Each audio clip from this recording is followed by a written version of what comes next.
And we are live. What's going on, everybody? Happy Wednesday. What is today? Today's the 11th. Happy 11th of October. It's crazy.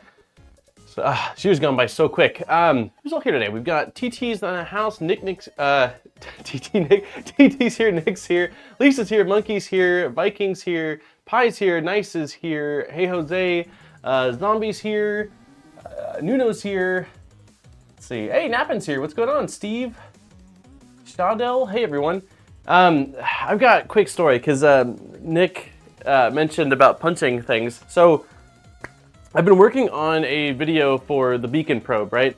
Anyone that doesn't know what the beacon probe is, it's a surface scanner, eddy current surface scanner that is able to create insane detailed meshes. And unlike a standard, like an inductive probe normally goes and it kind of probes, and this thing just flies back and forth. If you're on Twitter or X, I posted a video of it doing a 100 by 100 point mesh that I kind of goofed on. I meant to do a 10 by 10, and it still did a 100 by 100 mesh in, I think it was 1 minute and 30 seconds. Well, I've been using it successfully for the last couple of days here and putting together a video on just sort of my thoughts on it, setting it up, and I killed it today.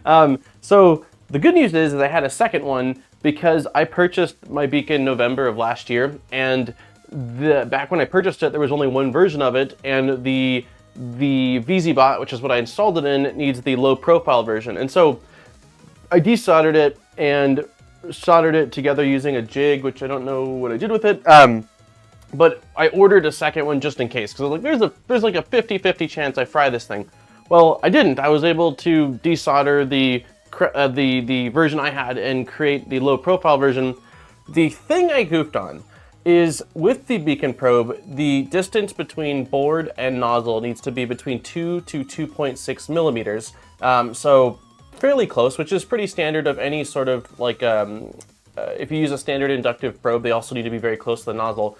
The thing I forgot about was when Steve and I were building those VZBots, anyone that watched that build series, when we installed the 2 screws for the flex plate, the retention screws that allow you to align your flex plate, I didn't have the right screw size. Steve put in the right screw size where it just popped up enough to catch your build plate.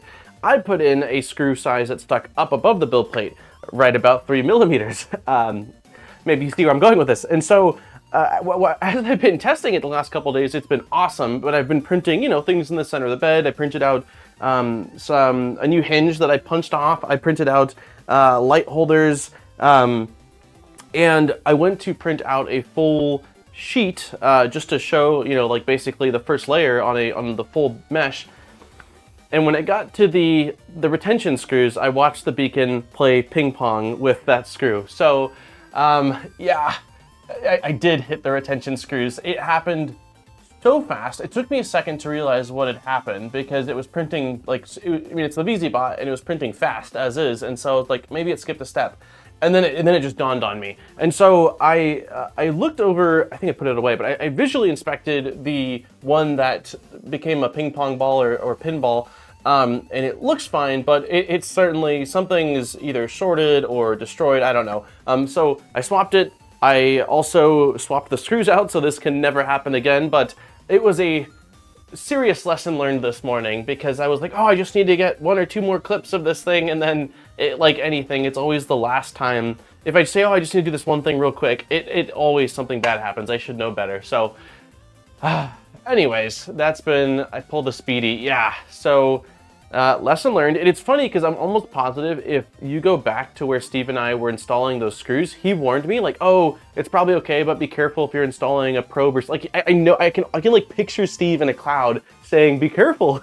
So anyways, it sucks. It's an expensive mistake, but I'm glad I at least had another that I bought knowing myself.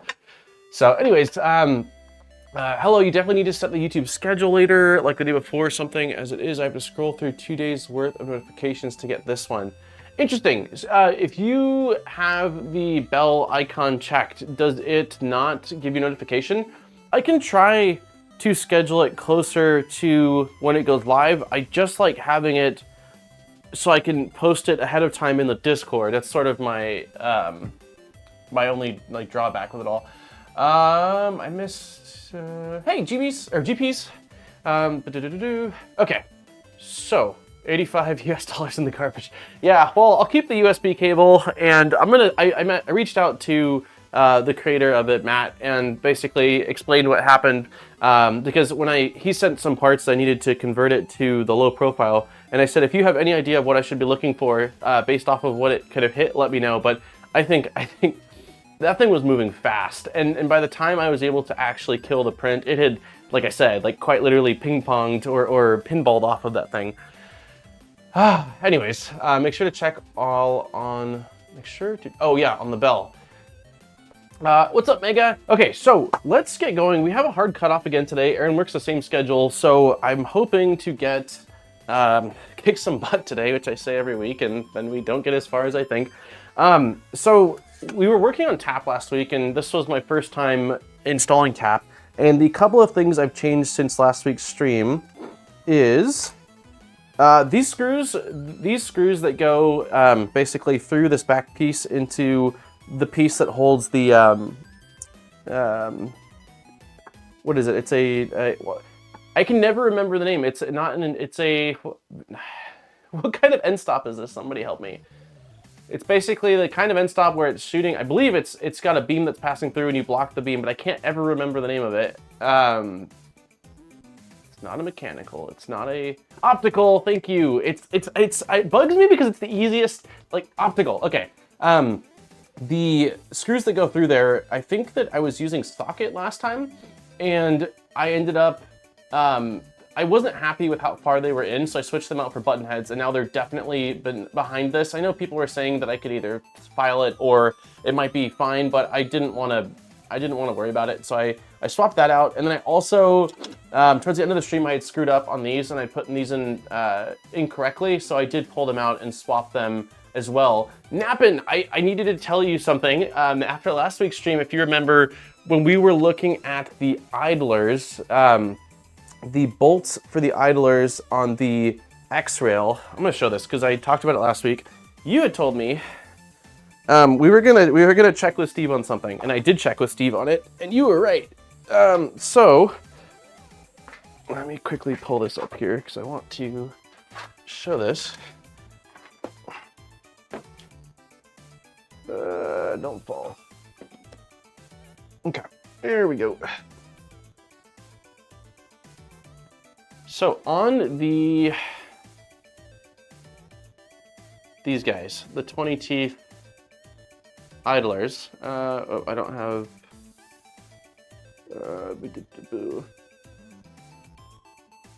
okay, so there was some debate on last week's stream. I remember one of them, this one had a little bit of play, and the other one didn't have any play. Do you remember that?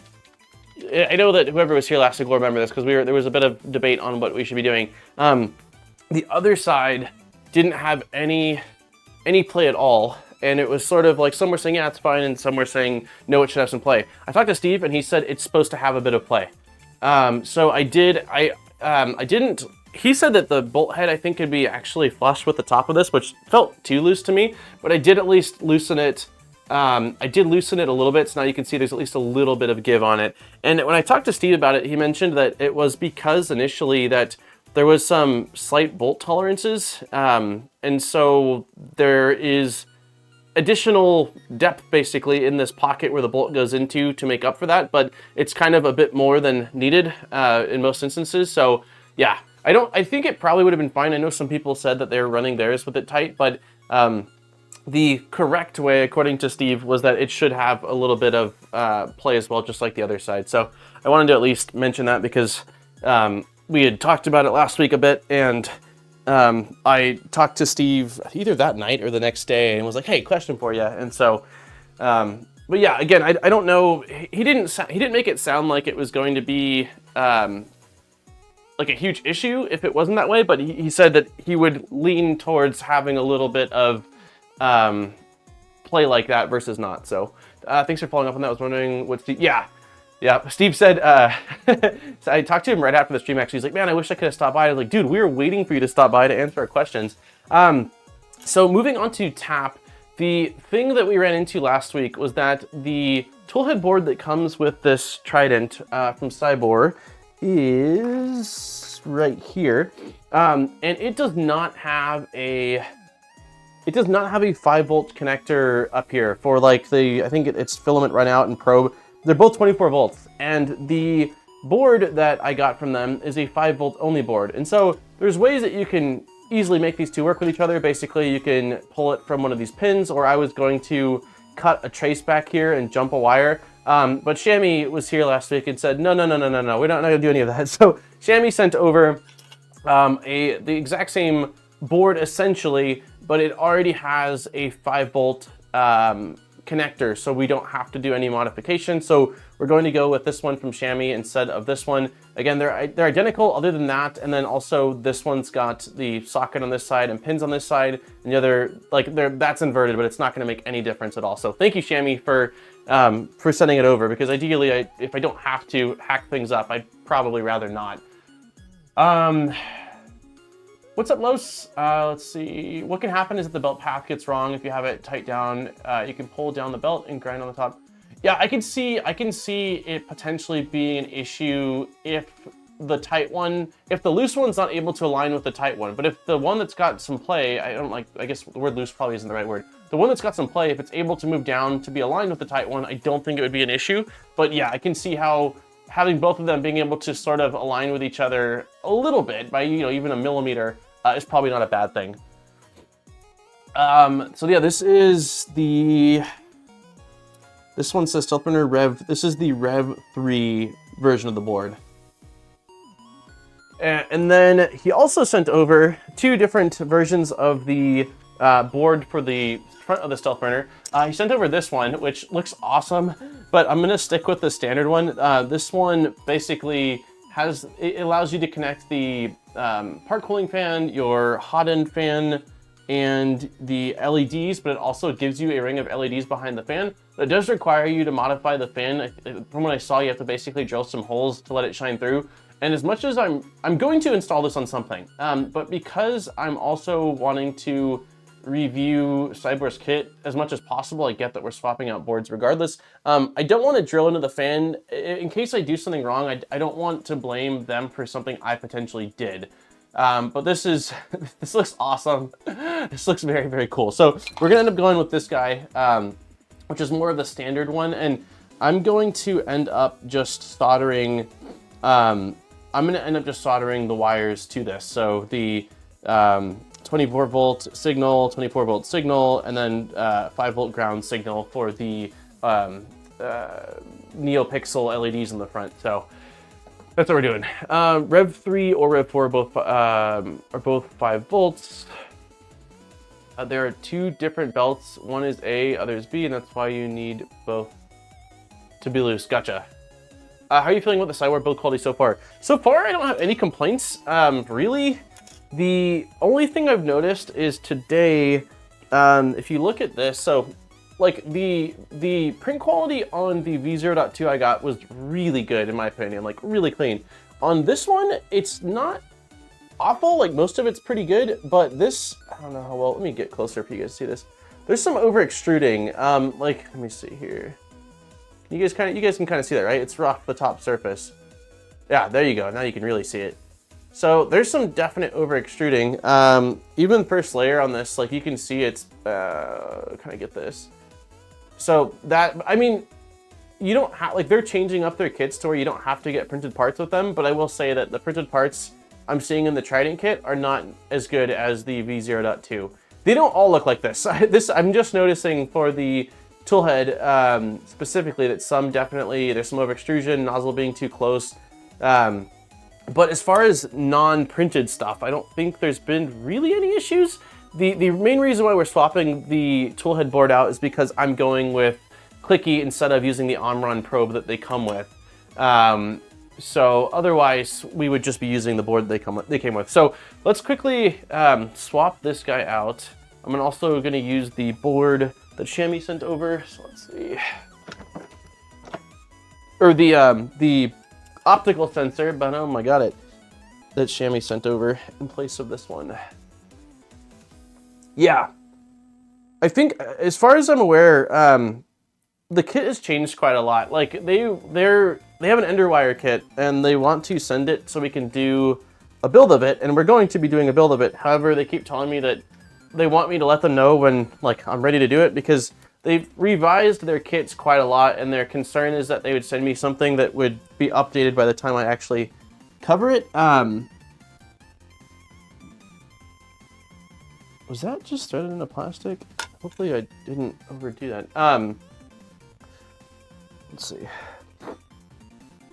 Yeah, like I think that the Trident is still very close to what mine's like, but they're supposed to be going to Big Tree Tech hardware. I know that they have different extrusions now. Like they've upgraded quite a bit of it. A little bit too fast for them. I think they have to produce a lot of kit recently. Yeah, I found my SIBOOR printed parts have been really good. Puts my prints to shame. Yeah, going to order a 350. Nice.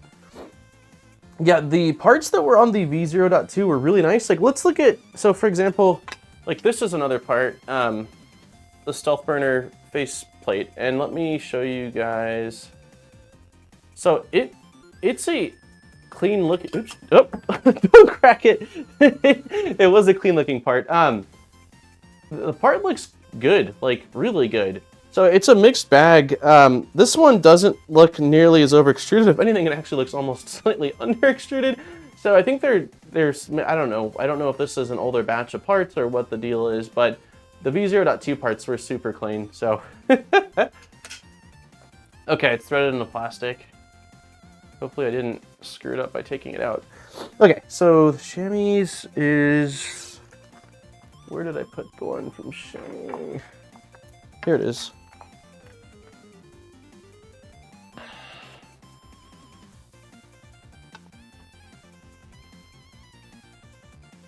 Oops.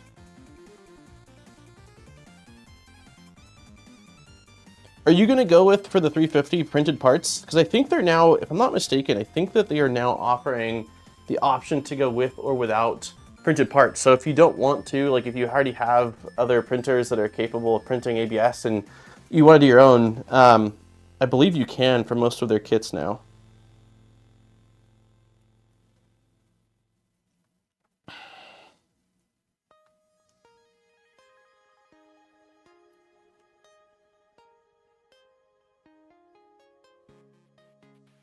Did I screw this up now?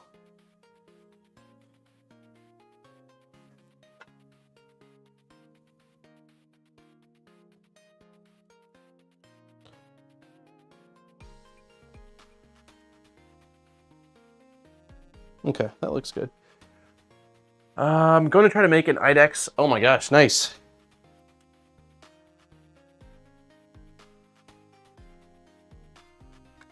Okay, that's been swapped out. So now let's go, let's take a look at where we left off in tap. Okay, so, oh, Shami also sent over the long screws that I needed for reinforcing the tap, which is awesome. So thank you. They were like M3 by, what were they? They say up here. M3 by 50s. I didn't have them. My 2.4 is still running with the SIBOOR printed parts. Nice. Yeah, my V0.2 is doing awesome. You're going to see it again in a video. I'm converting it. I've been in the process of converting it to a Dragon Burner for a while. So yeah, I've been happy with my V0.2 kit. Okay, so input bolts. We decided, did we already install those or no? I can't remember. Yes, we did. Okay, so those are in place. I was told not to reinforce it till later. And then we also need to change that. So let's see. Did that. Optical sensors in place. Thread into plastic, we did that. We're doing, for anyone that missed it too, we're doing the 2 magnet variant right now. I'm using bolts and not magnets in here. We might end up swapping it out. I do primarily use powder coated PEI, and it seems like the main reason to not do 4 magnets instead of 2 is that the force required can damage smooth PEI or other build surfaces, but I haven't used tap, and so I want to at least run it with just 2 magnets initially to get a feel for how it goes, and then that way if I swap over to 4, I sort of have my baseline. This is your, yeah, this is my first Trident. Yep. Make sure to install them after the rail. Yeah, I remember you saying that. Is that just to prevent the part from actually splitting? Okay, we did this. We did not do this. So this is where we are. No, we did do that. Right? Yeah, we did do that. Okay, so we installed this. So this is where we are then. Okay, so we're doing the rail. So the rail is going on the back of here. And so is rail just threading? Is it? No, it's not threading into plastic. Okay.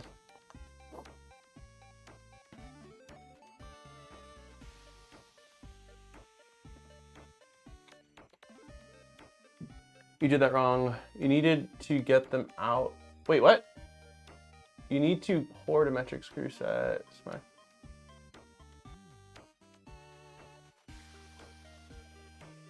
Yeah, no, I did swap them. I swapped them off stream. I did that after because I think you had them in the wrong sides. Nope, I did. Yeah, at the end of last stream, I was rushing and I put these, so I can focus on this. I put these magnets in incorrectly. So I did pop them out. They're incorrectly now. And then I used these. Basically, you want to have the magnets in as far as you can. These screws go inside of a slot. And so I have the magnets in the printed part as far as possible. So if we need to, we can loosen this and it'll let the magnets pull out a little bit. But yeah, I did correct it. Hey, what's up, Nessie? Okay, so for the hardware, this is what I want to make sure that we do correctly. So with this part facing upwards and the rail like this, on the, here we've got, so they will need to be secured back 4 millimeters. They need to be secured with M312s and M316 socket heads. The top is still secured by an M36. Okay, so we need M312 and M316. Do I have those in this kit that I can pull from? 312, 312. We have a 316 and a 312. Okay, we got this. 312. 116, and then it says, what's the other one? A 6 millimeter for the small guy? Yeah, socket head. Do we have a 6 millimeter socket head? It looks like, I think we, Does it have to be a socket head? Anyone that's done this before? Because it doesn't look like they sent us socket heads. The kit they provided came with button heads exclusively. I think it's fine if we go with a button head. Let's try this. I think this is a button. This is a 6 millimeter. Check the R8. I think those are a bit longer now. Yeah, this is R8. This guy right here.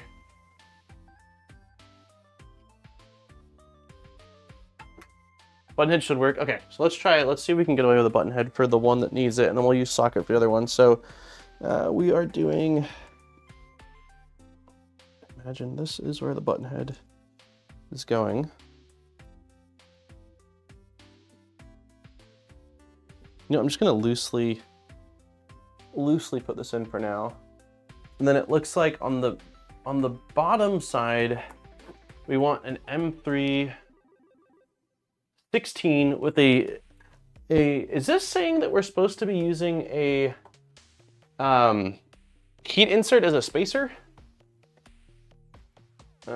Yes, you see, oh yeah, as a standoff. Okay, so we're gonna thread on a heat insert. Let's see.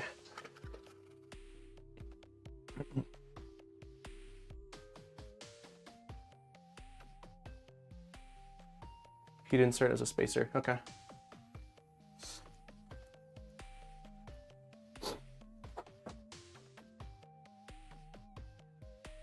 That one must be a socket, yeah. Well, I've got socket for the 16 and the 12 that we need. I just didn't have one for the 6 mil.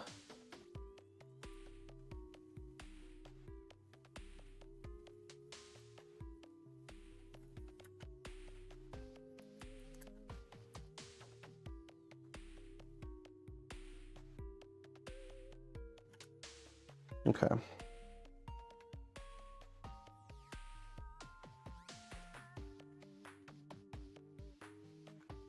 Also, I don't know, I saw Aaron in chat earlier. Aaron had told me, or had convinced me, it wasn't a very hard sell, to go with the inverted electronics base. So instead of the electronics being like having to flip over the printer, you can access it from the top. I did print out the DIN rails, or the DIN rail attachments that you'll need, or that I'll need for it. I didn't get a chance to print out the new Z motor mounts. I will have that done by next week. Because we're working on toolhead stuff today, it shouldn't affect the ability to do that, but I did want to update on that. That's what we're gonna do. I got my Terminator printing really well. When is your video on it? I have no idea, GPs. It's probably still gonna be a bit. I haven't even ordered the rail for the ender that's gonna go on. Threaded on upside down. It hurts to see you use round Allen keys. These are so comfortable. I love these, and especially for socket heads, it doesn't matter. Okay, that should be plenty tight. We should be good here. So we've got that in place. We've got the one with the brass insert sticking out. I'm assuming it's going to be like the max point to keep it from keep the bearing block from being able to slide off the rail on that side. Hey, Turtle's in the house. What's going on? I can't get the orange pie from the kit to show a camera. Interesting. The horror, how could you? We'll see. We will see. We'll see if I end up sticking with that. I don't know if I'm gonna be sticking with the orange pie long term. I have a Big Tree Tac 24 volt, like their version of the pie, the Big TT pie, and I might go with that instead. Nice. Thank you for 5 gifted memberships. Cheers. Benny got one. Nick got one. Steve got one. Bjarn got one. And RJ, yeah. Thank you, nice. Okay, so now that we've got that, I think we can install. We're not using that switch, so we don't have to worry about that switch. So yeah, I think the next thing is going to be to install the bolts through the bottom, which are going to be going right here. So let's do that. And then we'll run belts. Yeah, the Big Tree Tech one, I've had it for a while trying to figure out what printer I want to put into, and it might be this. I'm going to try the, nope, that's not right. I'm going to try the orange pie, at least initially, because why not? And I've gotten questions about the orange pies over the years, and I just don't have any experience with them, so I think it'll be nice to be able to give some feedback based off how it works out for me. But if it does end up being an issue, yeah, I'll end up swapping to that. You need to mount on the rail. What? Love you. Aaron's taking off. You need to mount on the rail now. You mean, it looks like the instructions are saying I need to put the belt on next first. Orange Pi sucked. I switched to the Raspberry Pi for 4 gigs after the bolts, yeah. I watched some of your Galvo videos. Oh, nice, on Lightburn's channel. MKS Pi works well. I haven't used the MKS Pi. I've been looking to get a Big Tree Tech board to upgrade my SPO5. I feel like I saw them, I might be wrong, but I feel like I saw them posting that they might be having a revised version of their Big Tree Tech Pi board. I don't know what the differences are going to be. The biggest thing I wish is that their Big Tree Tech Pi board has CAN functionality, but you basically have to get a U2C adapter for it. It's a header, like a header board for it. No, that's not the right word. What am I, again, the words. What is it, like, it's not called a header board. A board that basically goes onto GPIO pins. What is the name of a board? I can't think of what they're called right now. But it's basically a small board that goes onto the headers on that board. Wow, XR, thank you for the 10 memberships. Geez, Chris Walker, Cully, Happy. I don't think I can catch up. Thank you very much. We'll do some DJ Airhorn. A hat. It's always the simple words I can't remember. Like optical and hat. Yes, they have a U2C that's a hat for it. And the downside is that I wish it just came with it baked in. I'm sure there's a reason it doesn't. But when you use that hat, it basically takes one of your USB ports on the Pi, on the Raspberry Pi. So the new OPA02W is a beast. I haven't seen it. Okay, I'm not going to go overly tight with this. Let's get the second one. The GPIO pins are different than a Pi 3. They swapped the power pin. Interesting. Okay. Pi 5 will be better. Pi 5 is going to be so overkill for 3. Like, I mean, unless 3D printing starts having like onboard like AI failure detection that's running on the printer itself, I don't know what you would. I want a Pi 5. I really want to build, when we move, I want to build a either full size or like half size arcade cabinet, and I think a Pi 5 for emulation is going to be absolutely nuts. I would love to see an update to CB1. Yeah, I agree.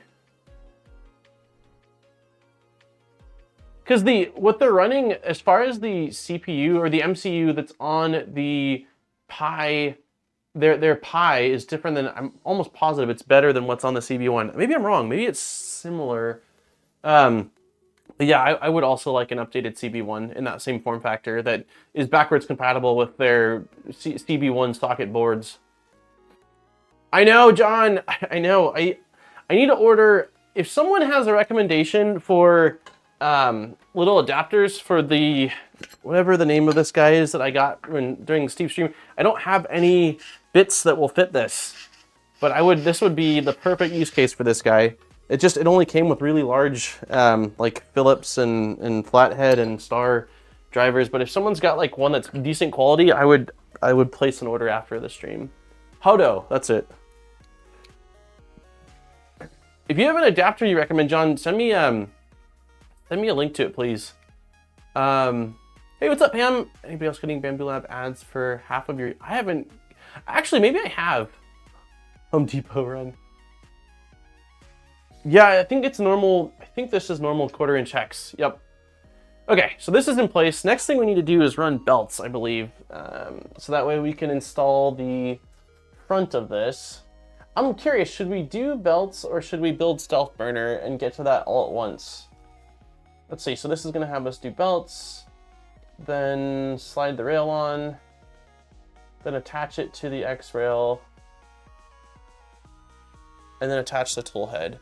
I'm debating on pausing this and just moving on to Stealth Burner. What do you guys think? What's the belts? Okay, we'll do belts. Delmar spoke first. Are you still planning on making a video on the Snake Oil KP3S mod? Yes, I am. When, I don't know. It's a lot of the mechanical side of it's done. I really need to just spend some time on electrical. Depending on what happens with the move, and if we're moving from here into our house or if we're moving from here to an Airbnb, is going to depend on the video content for that sort of in-between period.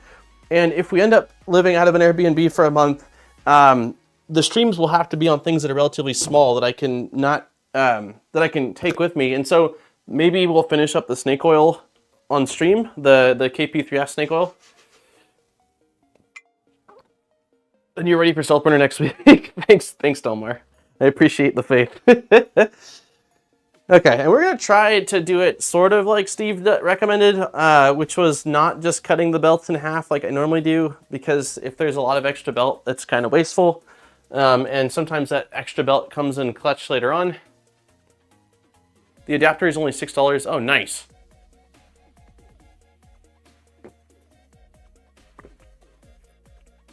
Look up this NACO Allen key power bit set. Can you, if you're in the Discord, can you just tag it or put it in the live stream channel? I always go through the live stream messages after each stream. Okay, so here is our belt. I thought it was don't smash stuff. That's his other bit of advice. Is this already cut? They already cut this. Oh, well, I guess I'm not going to worry. Yeah, I guess I'm not going to worry. It's already cut into 2 pieces. I think they gave us way too much, it looks like, as well. But, okay, so if we're doing it like this, I'm wondering if I should insert... Let's see. Yeah, let's sort of get them routed. Let's go desktop. Let's go back to Voron assembly. Let's go to the section on belts. Yeah, step one from Steve is don't punch the printer. I think it's up here.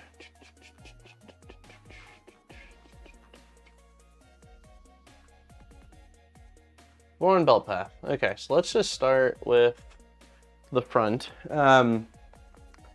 Since this has teeth, it's going to have to.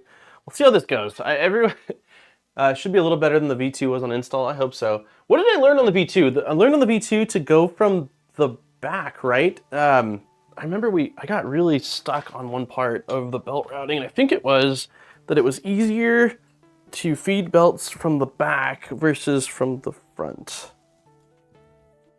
Let's try this. So let's just see if I feed. Yeah, let's try this. Agree on that, but you need to look more if it's done right. Are they the same length though? That's a great question. Something tells me they're not the same length. They kind of cut them like crap. Like they're sideways cut, so I doubt that they spent the time to make sure that they're the same amount of teeth. Okay, so let's route one then and see where we're at and maybe cut and pull it out and then do it again. Let's just see, because yeah, I have no sense of, if I have gaps, it might be a little cumbersome. Also found that on the American. Mama still thinks that blue accent pieces do not match the purple frame. Steve, I think Steve told me that was the first Trident, was that color scheme. It's grown on me. I mean, after staring at it for, months now, because we stopped and did the VZ-Bot, I think I might need tweezers. It's growing on me. I guess if we pull this all the way through like this, and then route this back.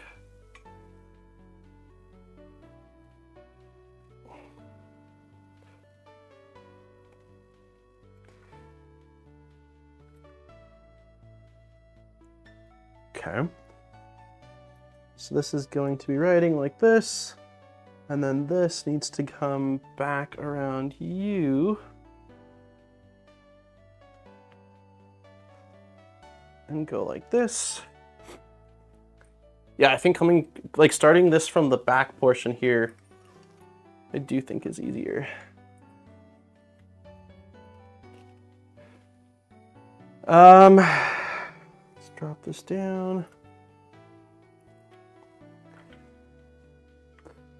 Why is the belt? There we go. Okay, so this is on the bottom side.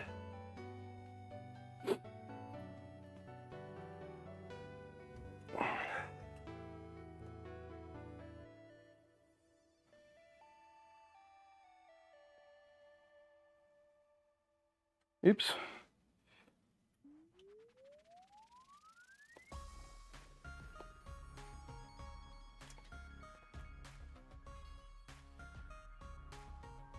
Okay, and then we need to get it around the idler, which shouldn't be too bad, I don't think. I like the Magneto X idea. Hey, what's up, 1 liter?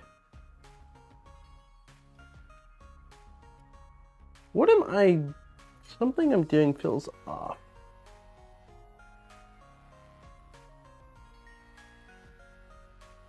Maybe I'm wrong. Maybe it.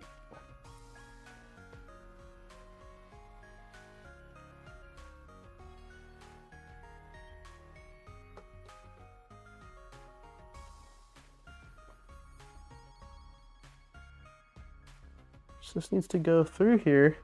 Well, I've got this screw in the way, and I'm wondering if I should be taking off this tension screw. I think I'm going to take off this screw in the front here to help me feed it through. Because it's basically blocking my ability to get a tool through here to help feed it around. So I'm going to really quickly remove the screw in the front here. If you have not, hit the like button. I gotta remember to say that.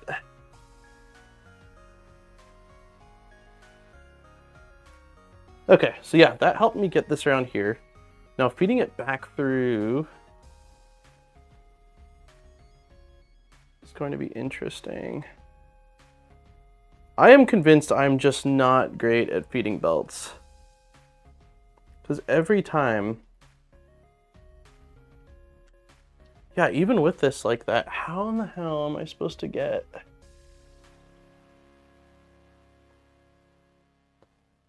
It wants to go back out the other way. Okay, well, at least in this case, I don't have to exactly route it perfectly, because we're basically just going for belt length on this right now. So let me just continue. I don't know if I'm going to start from the back on this side. Yeah, zombie, this again.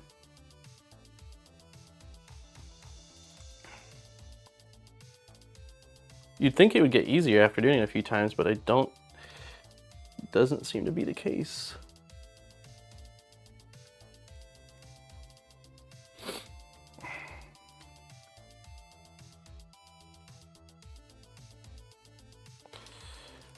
Yeah, I think that the way I did it this time is actually worse than the way I did it before, believe it or not. Let's see.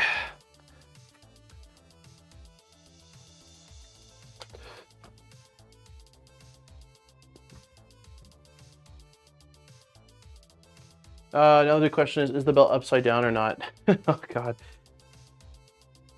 Okay, routing this like this, then this guy just needs to go around the back like this.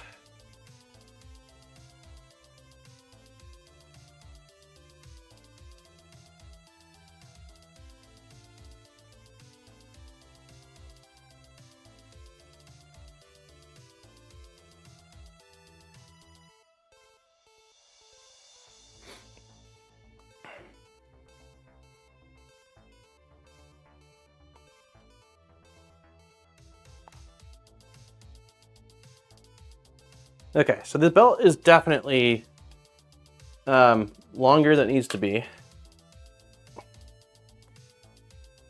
I didn't route that perfectly, but again, I'm just going for length on this. So if we go like this, this basically gets it to the block.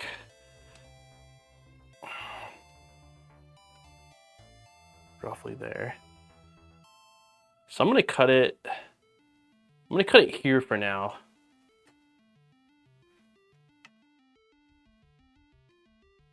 Hey, Liz. Okay. So let's pull this back out. I'm gonna route it from the front this time, not from the back, because I don't know how on the idler otherwise to get it through.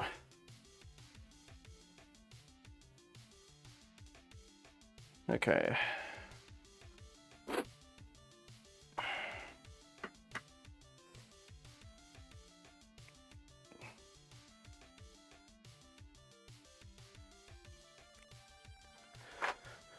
All right.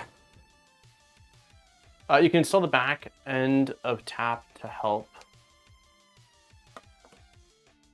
The back end of tap. Oh, you're saying, 1 second, I'll look at it in a second here.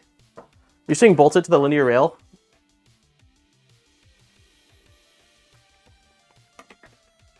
Okay, so I'm gonna try to align these belts. And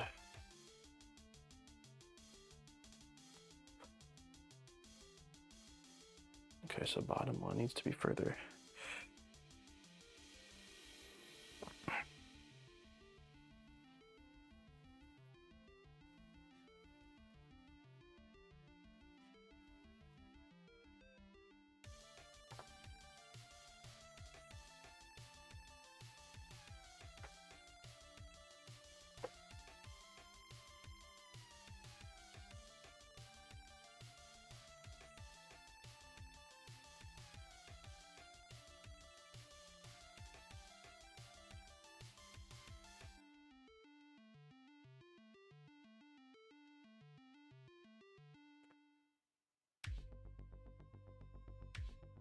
Okay.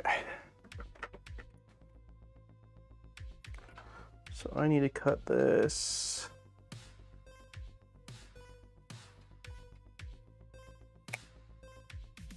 Perfect. Okay.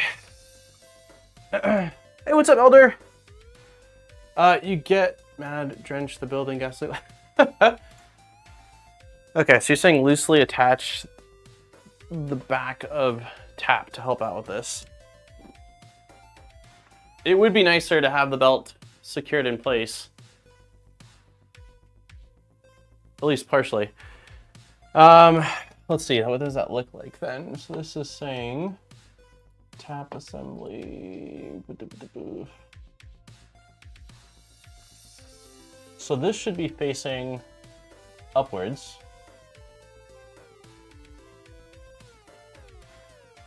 And gotcha. So you mean just put it on as a placeholder then, right, Delmar? It's gonna have to come off, it looks like. So I'll just grab M36 button heads and put it in place.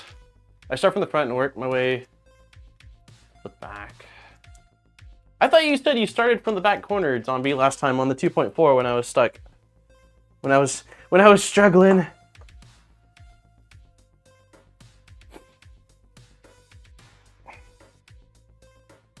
Tooth idler to front idler.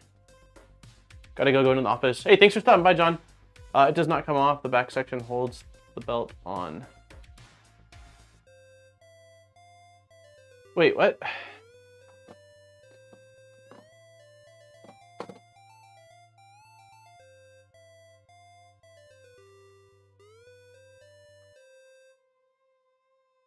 Oh, interesting. The belts are now handled by looping the tap center, securing the printer. So I can actually install tap on then, right now, on the rail. Is it still... Interesting. So I should be able to do everything...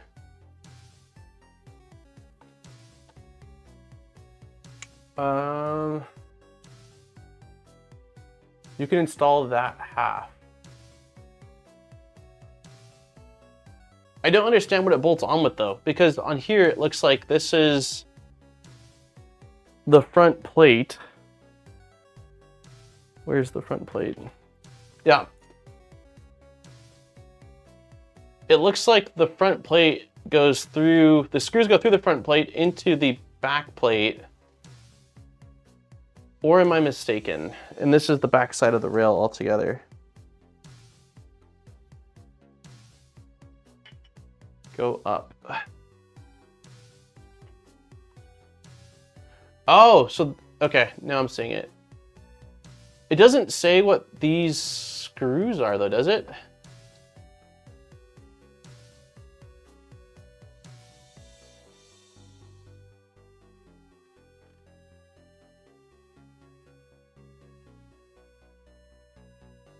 The front plate screwed in them. Keep going up. Keep going up, you're saying. Keep going up. Keep going up. Oh, M4. Yeah, M36s. Interesting. Okay. So it just goes straight into the plate. All the way up. They're going to be M3 button heads. Awesome. I swore I looked at every instruction. Clearly not. A trick I like to use is a zip tie as a belt guide, often from the opposite side as the belt. That's what, I think we ended up trying that last time. I'll probably end up doing that with the front idlers to see if it'll help.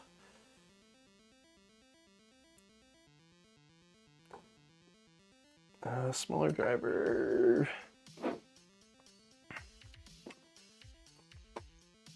Oh, here it is. Did you put the two nuts in for the belt clip? Yes, I sure did. Thank you for confirming that.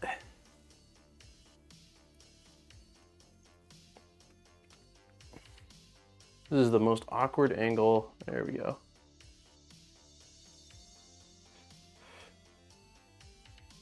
I just modeled a spool in Fusion 360. Nice! Man, I want to show you guys the camera, or the camera angle of what's happening, but I also want to be able to see what the heck I'm doing. Let me see, I'm gonna go like this for a sec.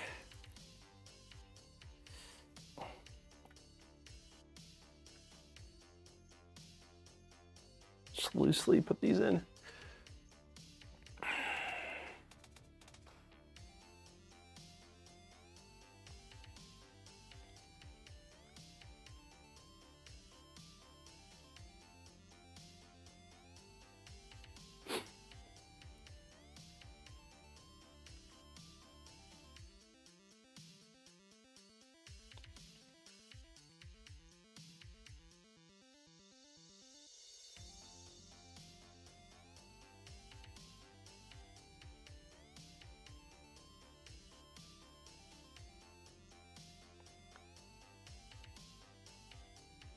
So this back plate isn't coming off, it seems like.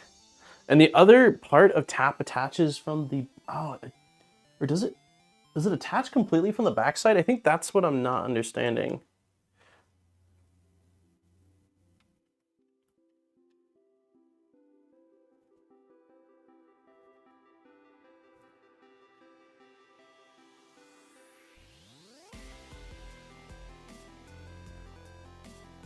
Also, am I goofing on the belt?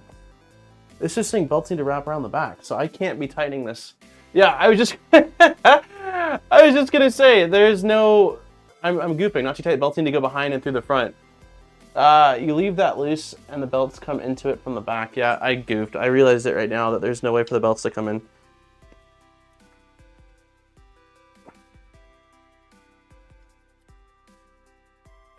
How difficult? It feels to me like the easiest way to get belts through here on this side is going to be going from the front and trying to feed them. No. Yeah, maybe. Yep. Yeah, this is awkward. Nope, belts the fonts backwards. Actually, presenting spoiler. You should run the belts first. Yeah, I'm not sure if I'm doing this the most efficient way possible. I'm quite confident that I'm not.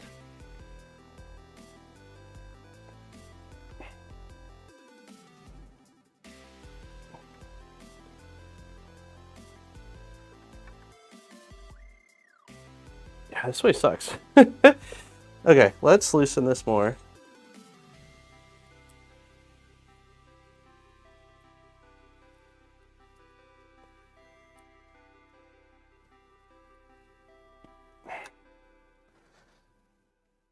Go down a few pages, you'll see what they do with the extra belts on the sides.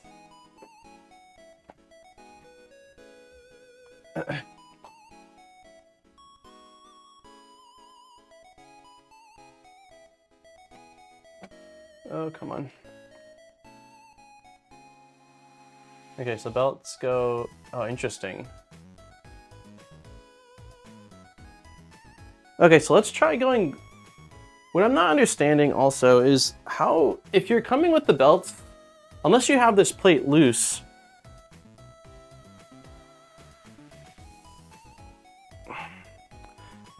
okay, I think new strategy. I think new strategy is take this out.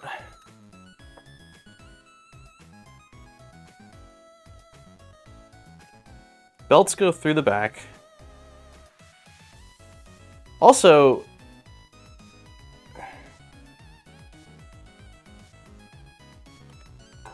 I'm not seeing how that's possible.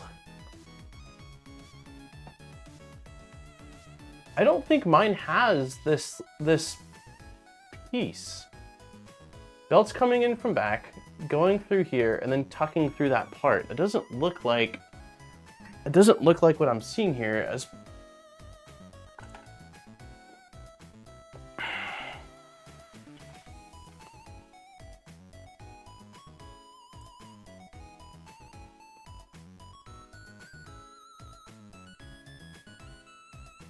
Yeah, I don't.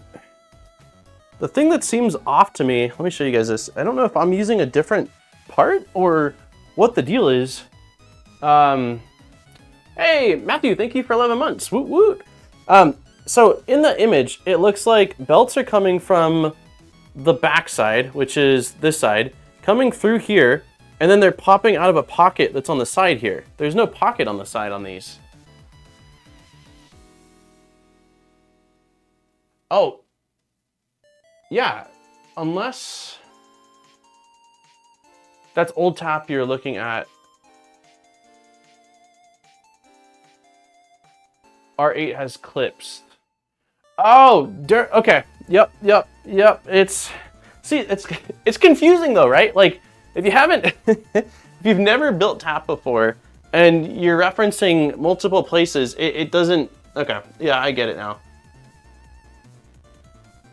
We've got those clips, which are where?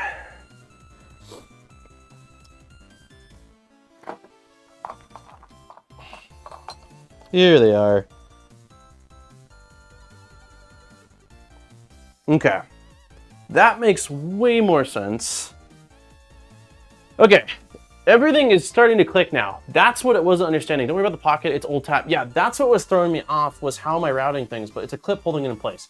Okay, and for this clip, we need what? I saw it called out. These guys are using M38 button heads. M38 button heads. Do we have that? M38 button heads. Yeah, we got plenty from our okay, it took me a while to sort out documentation. Yeah, it's like one of the most confusing parts for me when we were building the 2.4 was constantly remembering, mostly Del Mar reminding me, to check the, also I dropped one of the M3 6 screws, so that's fun. It was Del Mar reminding me constantly to check the LDO documents because the install was different than just following one manual. It's confusing jumping around multiple places. I don't see the screw. I think I lost it, so we'll find it. I've got more button screws somewhere in this house. Okay, sweet. So with that in mind, I should be able to just route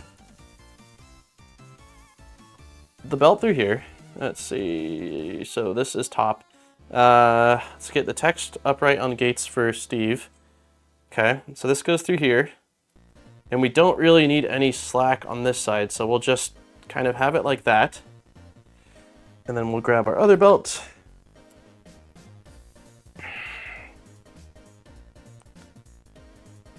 Do the same thing.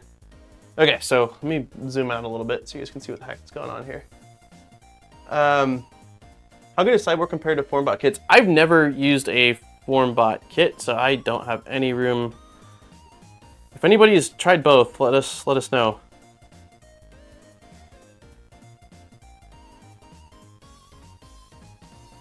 Wait, am I doing? Son of a gun.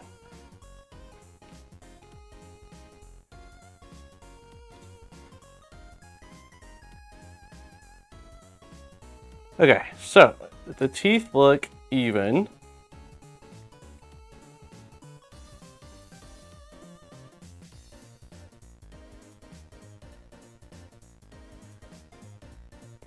Then I'm going to take this. And I believe this just goes like this.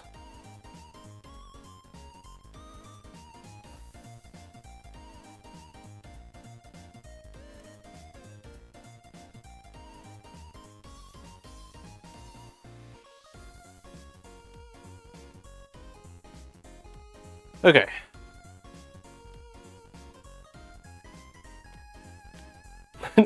Things make way more sense now. This would be my first build. Lip outside, cool. Thank you for confirming that, Jose. I had a moment in my head where I looked at the part and was like, because I can't see my screen from here with the instructions, I'm like, I think lip needs to go on the outside. Okay, so this one I should be able to snug up really as tight as I want because it doesn't need to come off.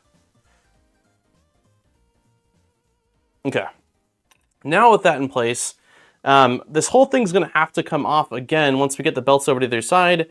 So we will just put on 2 screws, loosely tighten. Yeah, it's making sense now. I just was missing part of the understanding of how the belts were routing with this, but it's not super confusing. It's pretty straightforward. I'll your mods. Isn't there a giveaway anymore? Yes, there is. Giveaways go live at, well, they open up in 30 minutes. We will be giving away a spool of Polymaker filament. There we go. All right. Easy peasy, lemon squeezy. Okay, so now we can start the fun of routing the belts. We're just gonna go. I'm taking you guys on a world tour here.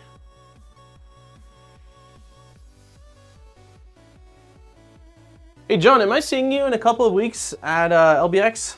I can't remember if you said in the end you were going or not.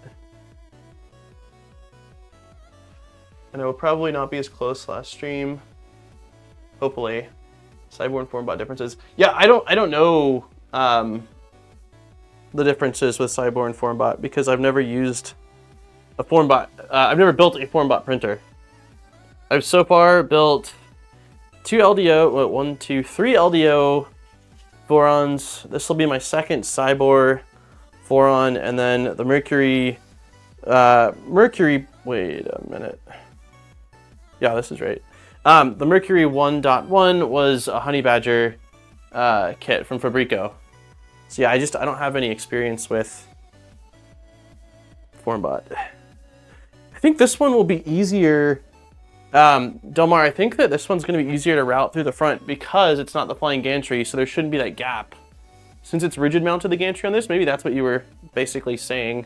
So let's see if I can just feed it through. I decided this year I will order a water-cooled VZ330 all-wheel drive to Santa. I did a lot of good this year. Nice. I think I'm still going to need some kind of tool. Let's see if I just push through with this.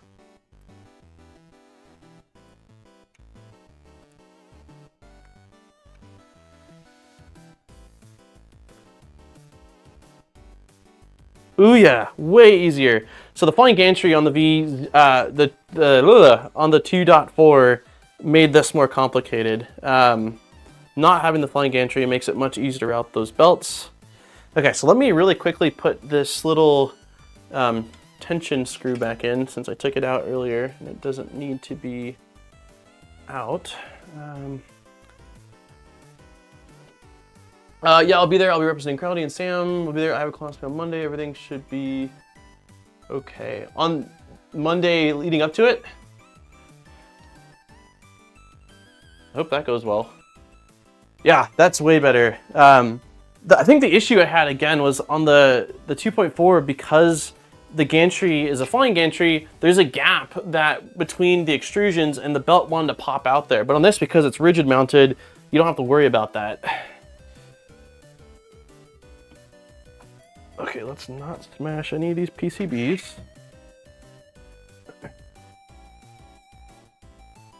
Okay, so belt is going through.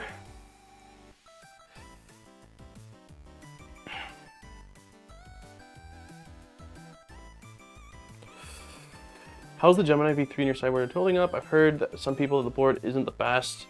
Yeah, I have had no issues with it at all. It's been, I mean, I would say it's been great, to be honest with you. Yeah, I have no complaints, man. The hardest aspect of that board for me, oh, come on, was getting CANbridge working on it, but like most things, it was primarily user error. But yeah, other than the frustrating experience getting CANbridge working, which again did end up being me, its performance-wise has been great. Like it's worked awesome. So I don't have any real complaints. It doesn't have as many connectors as I would like, which is why I'm going CAN bus. I don't think I can show you. Let's turn this around. It doesn't have as many connectors as I would like for some mods I want to do to it, which is why I'm going CAN bus to get some extra fan ports and stuff like that. But yeah, I really think for the price, it's a solid board. As long as it's got the connectors you're gonna want for any future mods.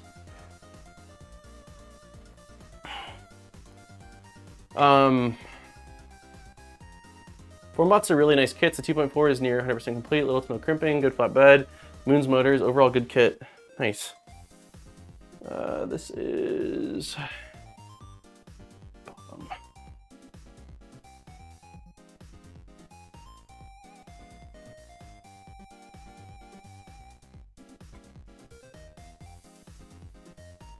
Yeah, I haven't, it's weird. I remember hearing quite a bit about Voronbot when I first was looking into Voron stuff a couple, well, maybe 2 or 3 years ago at this point. But I haven't really heard a whole lot about them in the last while here, so.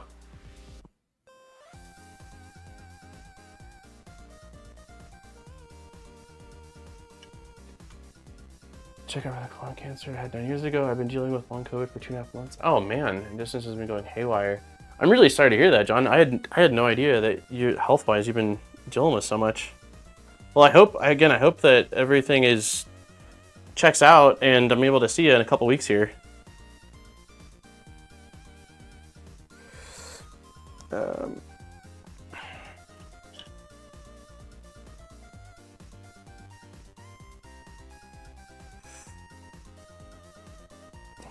we go.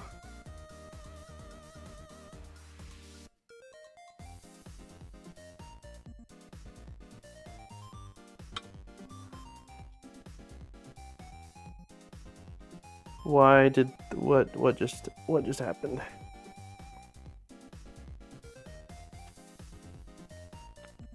There we go.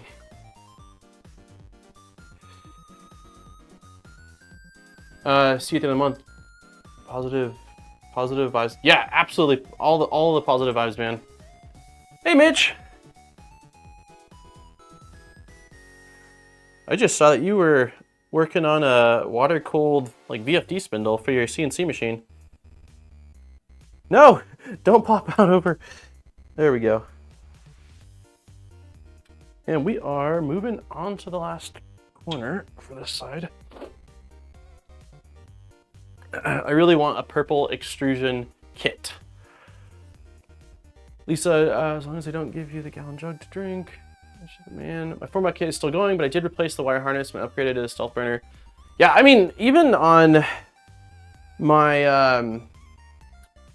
well, I mean, wires just wear. Like, my switch wire doesn't have, I don't know how many hours it has on it. It's been sitting for quite a while now, but I would say within 500 hours, the belts, nope, not the belts. I'm looking at belts in front of me and talking about something else, and my brain can't do those two things at once. The bed wires got eaten through pretty quickly.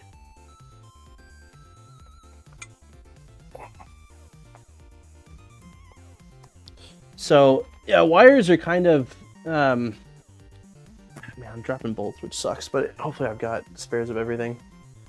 Yeah, wires are something that, I mean, having them pre-crimped is super nice, but you still, in a lot of instances, are going to be having to do some wiring. If it's not right at the beginning, then not too far in. LDO perks, custom docks, packaging, better panels, breakout boards, chain realities, better hot ends. Yeah, oh, plus also, like, I mean, even things like the extrusions, the LDO extrusions are, like, bar none the best extrusions I've used on any printer build. Like, I absolutely love the anodization. I think I was told they, like, sandblast, and then the extrusions and then anodize them or something. I don't know. They're gorgeous, though. Like, I don't think I've had any that quite compare.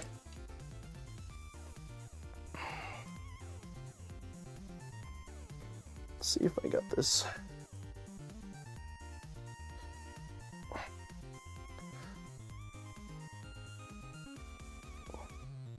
Come on. This last part's being a jerk. There we go. Think. There we go.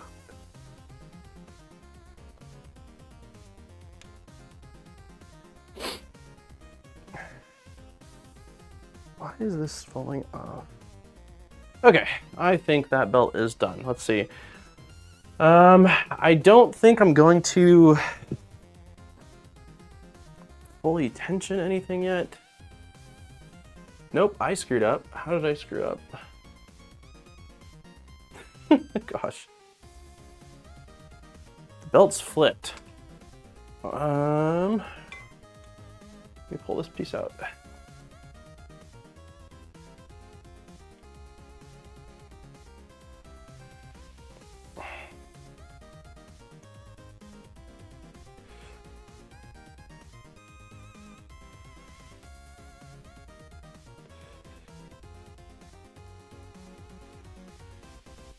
Okay, there we go.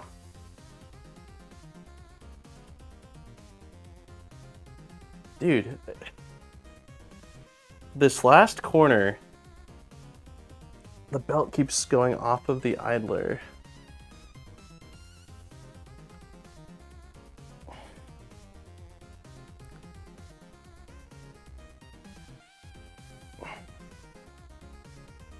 There we go. Okay, I think I did it. Let me just triple check this. I love the orange LDO frame, but the tolerances are very tight when it comes to rolling T-nuts. Man, you think those are tight.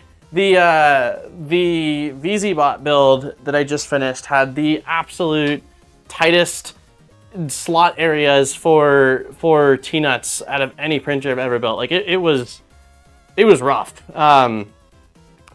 Yeah, it was rough. I pretty much only ended up using hammerheads because I couldn't actually get the, sorry, I'm just checking on this to make sure it's lined. I couldn't get the roll-ins to roll in. Like if I went from the edge of the extrusion, I could get it to work, but if I went from like trying to just pop them in from anywhere in the extrusion, it was rough. Hey BBs! I want my Voron Trident. I'm waiting someone to update the kit with HDMI tap breakout board. Gotcha. Okay, so I'm thinking for right now, I don't know if I even care to take this off yet. I think I just leave this hanging here and we route the second one. I think that's the play. I think that's what we're gonna do, yeah. Let's try this.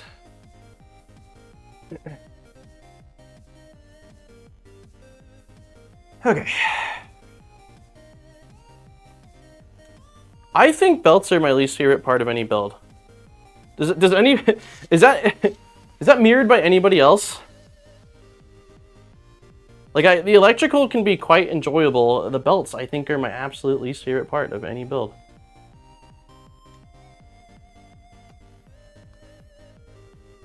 Tolerances maybe on the nuts and not the extrusions. Yeah, on the mellow extrusions, I don't think they were powder coated. I think they had some kind of a paint coating on it because I was also able to scratch them much easier than I'm used to being able to scratch any extrusion.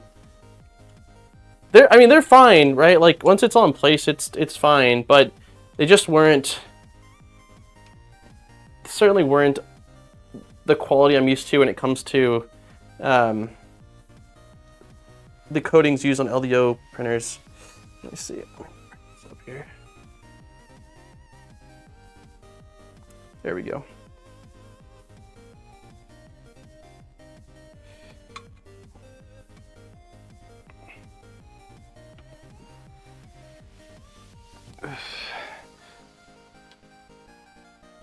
Okay. So this one should just be popping out. Should just be popping out the back here.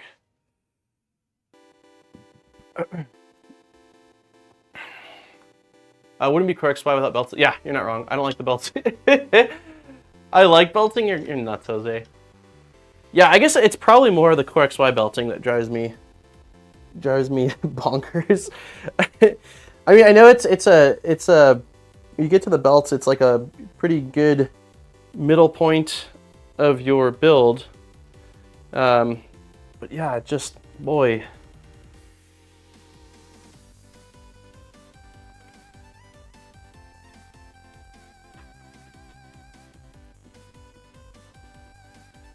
That scared me. It sounded like someone was banging on my front door right now, but it's Delilah scratching. She has a cone on because she's been eating her paws. Because she's always had like anxiety, but it goes in like waves where it's really bad, it's not super bad, it's gotten pretty bad again. So I had to cone her to prevent her from like eating herself alive. But she doesn't like it, of course, and so she's been scratching.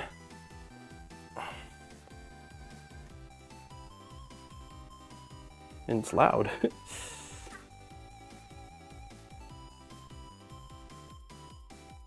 Okay. I'm gonna have to double check the belt path once I'm done with this again, because since I have so much slack, I have a feeling the belts are probably gonna fall off from some of these idlers. Let's see.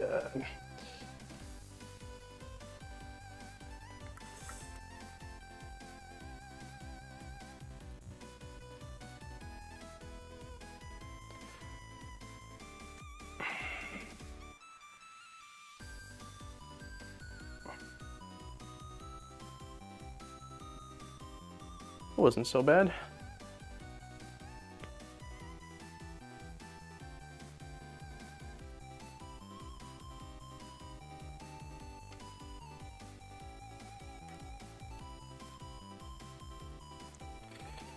Uh-oh. What are you doing, belts? Don't twist on me. Hold on. There we go. Okay, yeah. Let's turn this.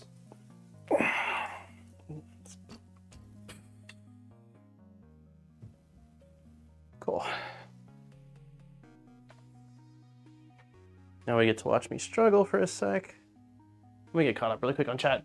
Are SIBOOR printed parts good quality? So, I would say it's a mixed bag. Some of the parts look excellent, like Z motor mounts, the stealth burner front plate look great.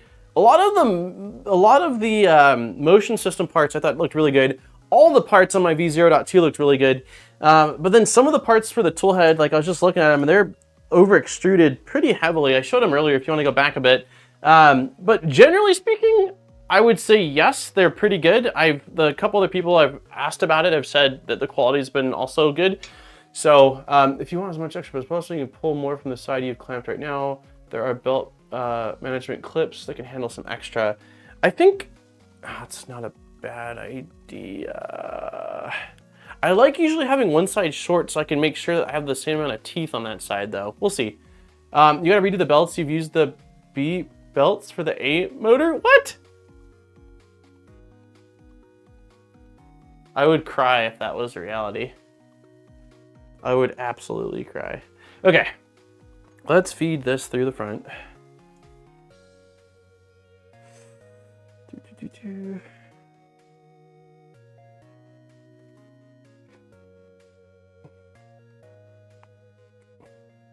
Come on, belt.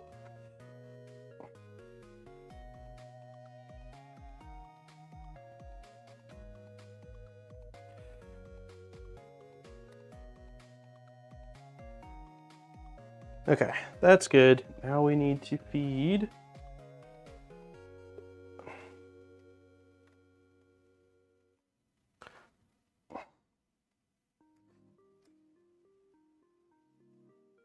Okay, so this side I might need the belt, or the, let's see if I grab a zip tie like someone recommended. What is a linear motor? Man, I don't even fully understand. Someone, I watched a video on linear motors because of the Magneto X, and I still don't fully understand it. It seems like it's a lot of what's normally inside of like a traditional stepper motor, but like outwards. I mean, I don't think that's probably, I just need to know the magic motor driver Piopoly is using. Yeah, someone else can probably explain it much better. This front idler's a pain in the ass. Yes, they are my least favorite part about the belt, the belting. Okay, so I see where it's getting snagged. Let's see.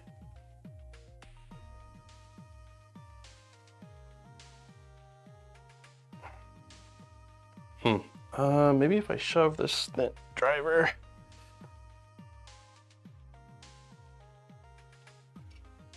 It seems like it's dropping down. Let's see if I can go like this.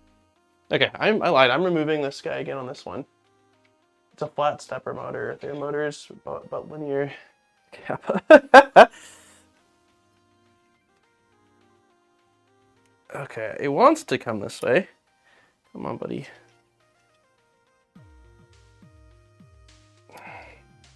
There we go. There we go. And I should be able to hopefully just shove it like this, maybe? No, getting this through sucks.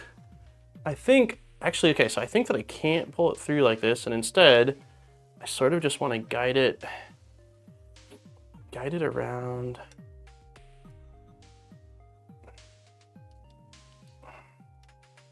Like that. let's go, let's go. We did it. All right. Okay, cool. Let's put our bolt back before I do something and lose it. Awesome. All right, so our belt should, in theory, once I pass this through here, be ran. There we go. Sick. Okay, so the next thing is going to be getting them through the front plate here.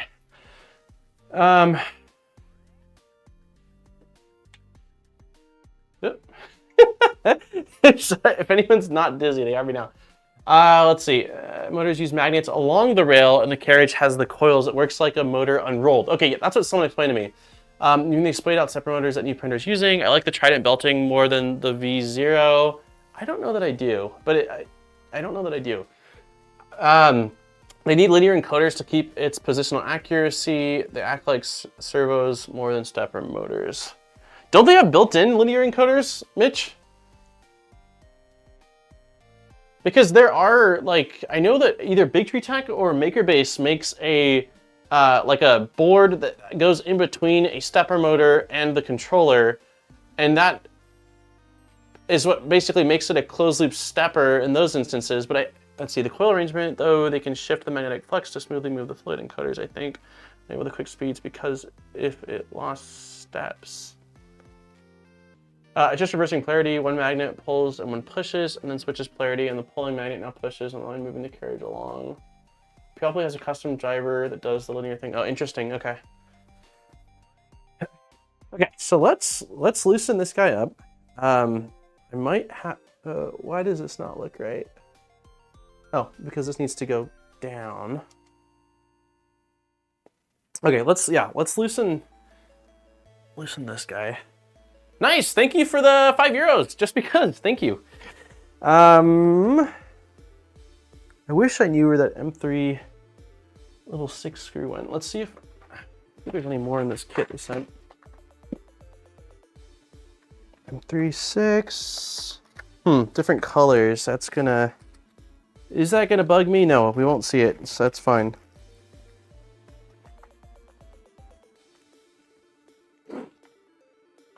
Mr. Did you consider Rama or Cleat BP idlers?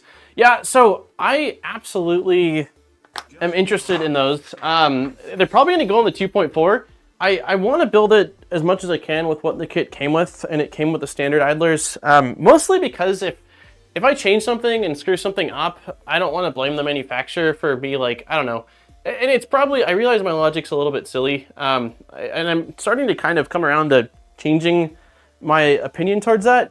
But long story short, yes, I plan on trying them out. I don't know which ones yet. But I think ooh, Jimmy John's or Carl's? Ooh, Carl's sounds great, but Jimmy John's is probably a little healthier. Let's do Jimmy John's. Jimmy John's sounds awesome. The ones that I'm probably going to try, I think, are the, where are they? The Rama ones, I'm pretty sure. Those are the ones I've seen talked about quite a few times, and so I'm curious in trying those out. +1 for Jimmy John's? Yeah, Jimmy John's sounds great. Okay, so let's loosen this.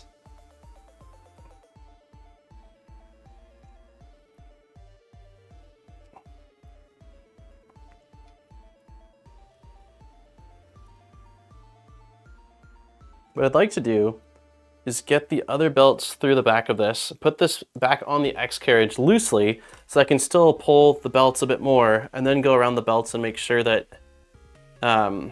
everything is aligned correctly. So, like, I'm curious to see. Just get you like that.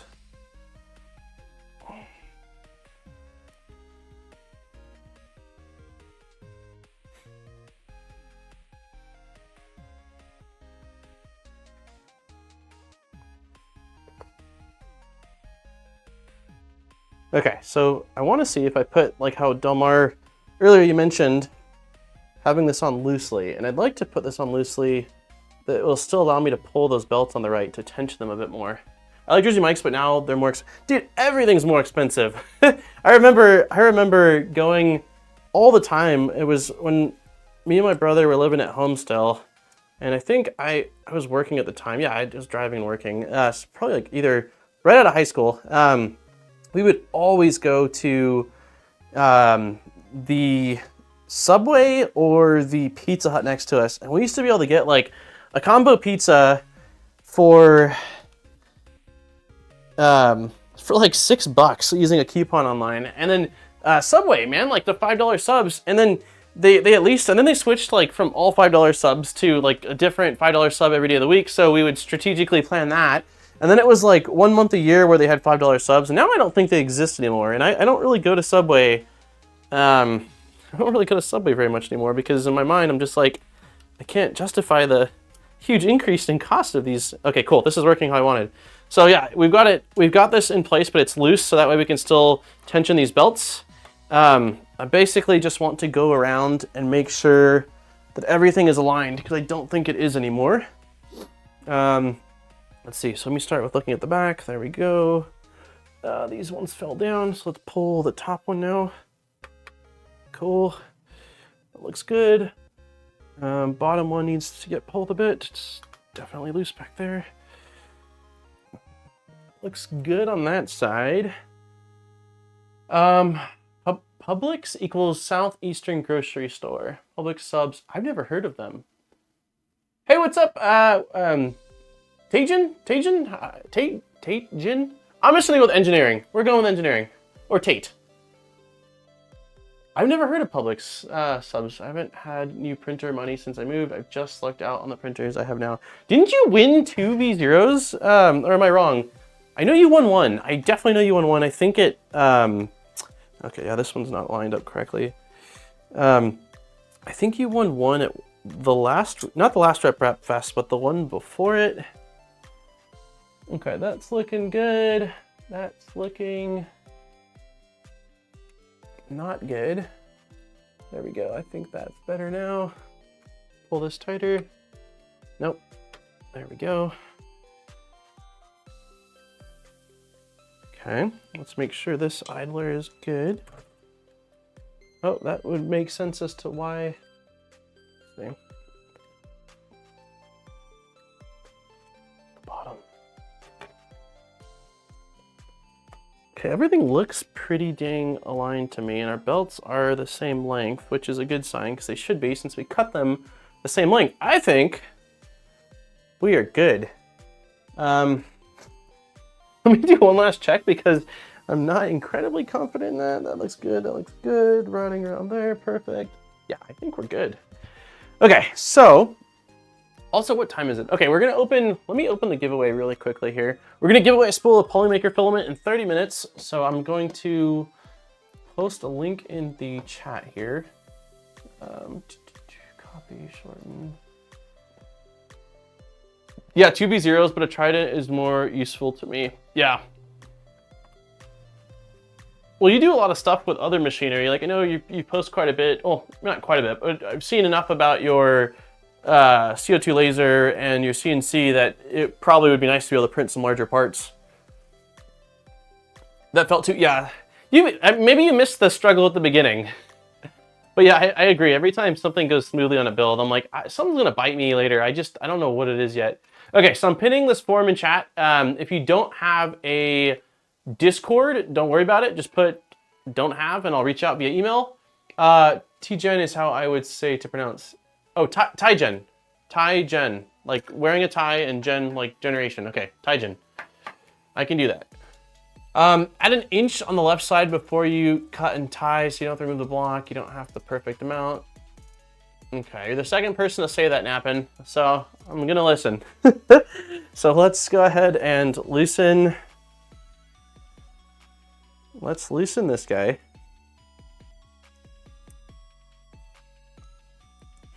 Yeah.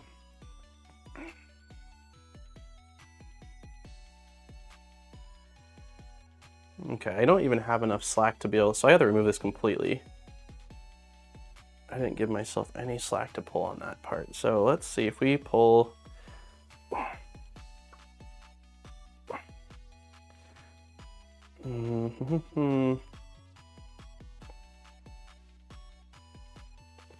Do I have like vice grips or something I can grab onto this with? Let's see. These are probably overkill, and I don't want to. Let's see. Okay, let's try this. I'm off to work. Thanks for the morning, gents. Hey, have a great day at work. Have a great day in general. I think I need to just relief. There we go. Yeah, that did it. Okay, so let's give some slack on this side.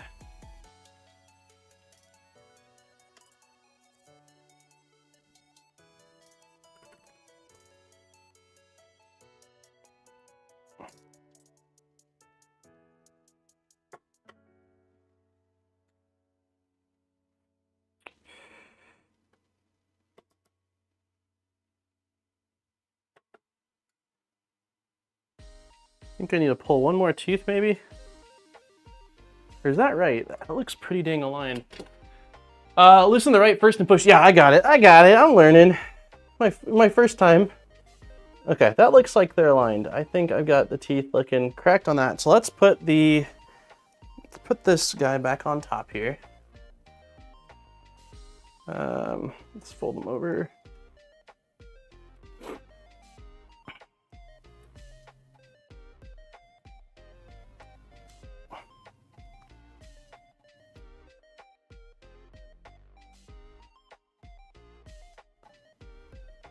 Okay, I think that the belts are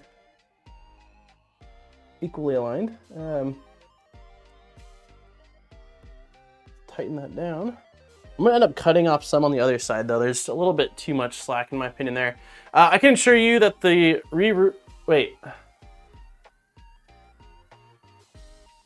I can assure you that rerouting a cut belt on a 2.4 is really difficult and yeah, I like my belts to stay on the printer once they're installed. Thank you very much.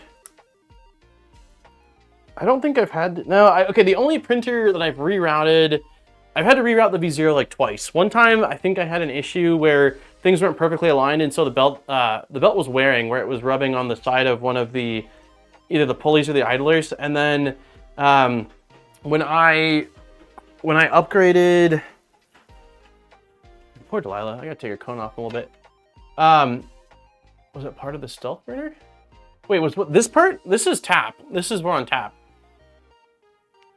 Delmar says, I think there is still a belt retainer on the front part of the tap for the exit. Oh, there is. Okay, sick. But is this a fair amount to just keep on both sides? Or are you saying I should keep more? I think this is plenty for one side. But my plan right now was to cut this down to make it about equal to this side. Is that not a good idea we're thinking? Even if there's some retention on the front, I would think that having, this is roughly, I would say, an inch-ish, give or take. I'm almost done with the Everest. What is Everest? I just need to finish designing the easy swap tool head. Whoa, what is that? What is Everest? I think this is good. Okay, cool. Both sides equal like the short one. Awesome. Okay, that's what we're gonna do. We will go then, let's cut off. Let's see, these are aligned.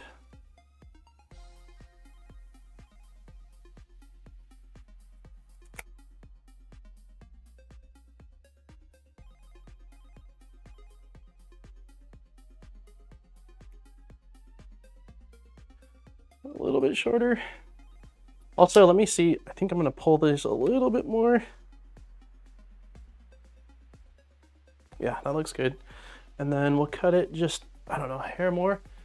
Everest is that for profit call? I don't think that's the same Everest. Wait a minute. Why are my belts now not even? There we go.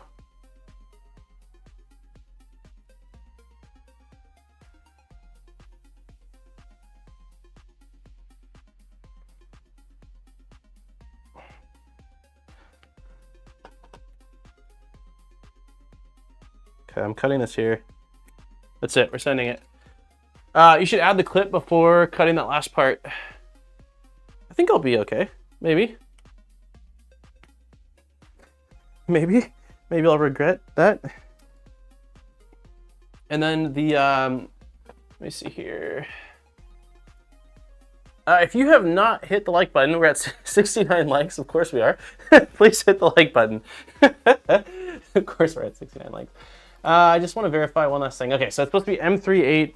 This is the right size screw. Let's get this guy like this.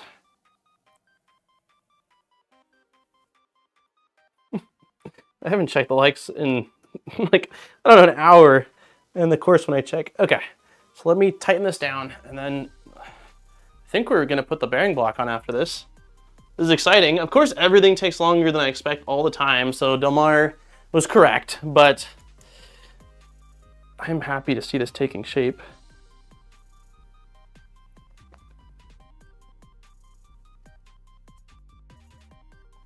Okay, that's nice and snug. That's nice and snug. And let's put the last two M3, 6. I cannot ruin that number. Come on, Turtle. Be the guy to ruin the number. I'll ruin it. I'll cross it over. All right, here we go. Oop.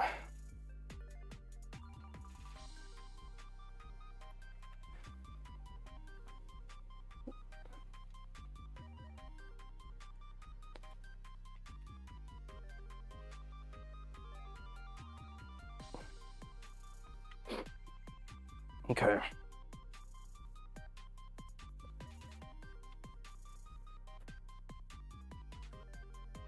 Erin's home.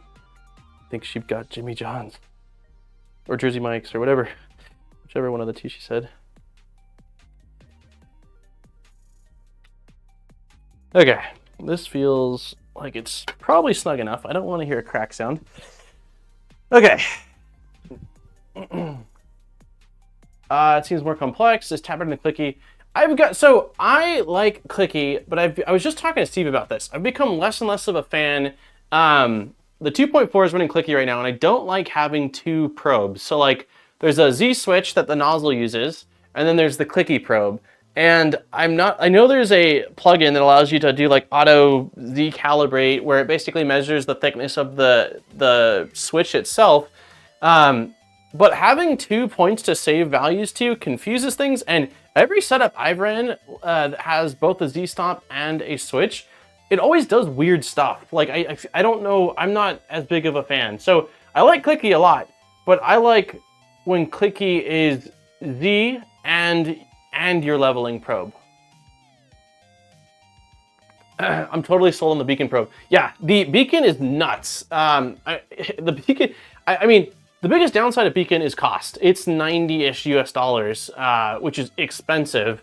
But again, like, it doesn't make sense to throw that on a budget 3D printer. But if you're already shelling out for, you know, a custom build, or, you know, spending the money on a kit, then I can see the value in it. I mean, it does a 10x10 mesh on my VZBot, which is completely not needed, in 7.5 seconds. That is nuts. It's absolutely nuts. But yeah, I'm excited about tap because it's only 1 point, right? Like, it's your Z-stop, it uses the nozzle. The biggest thing I'm concerned about is buildup on nozzle, but if you have a good quality non-slip, and then either some kind of a brush, maybe that should be sufficient. But I ran into some issues with the 2.4. The video that's coming out this next Saturday is on Polyhacks, which is a like high temp. It's from IC3D. They call it the high temp PTG, but it's stuck to the nozzle a fair bit, like PETGs tend to like doing. And I feel like I should have added a bit more tension maybe. It caused issues. I couldn't figure it out at first because my first layers have been great on the 2.4 with clicky, and all of a sudden the first layers are looking crappy. It's because that little bit of buildup, even having the nozzle heated when it goes in homes, it was creating like a fraction of a millimeter extra thickness, which then translated into an inconsistent first layer. So tap to limit your probe temps to 150 to prevent ooze. Gotcha, okay. custom type probe for, yeah, I totally, again, like to me, the best probe for most people is probably Clicky, because it's affordable, it's repeatable, and it's just awesome. Like, so I do think Clicky is still fantastic, and I'm still a big fan of it. Yeah. Okay, what are we doing next? We've got this. Cool, I think we're just going back to the tap assembly, which is right, Voron tap assembly. Yeah, so linear rails going on. Let's try not to screw that up. No pressure. Okay, so linear rail is inside of this little retention guy, which I know someone last time was not liking me shaking this thing. So the game plan here is to line it up with the... That doesn't line up. That doesn't line... That doesn't line up very well. Is that because... Is that what someone was telling me something about the one that it came with might not line up, and now it's connecting. I think I'm understanding. I'm pretty sure I have the printed one, which is likely thinner. Is it greased? Yeah, it is greased. Oh no, tell me I have it. Where would it have ended up?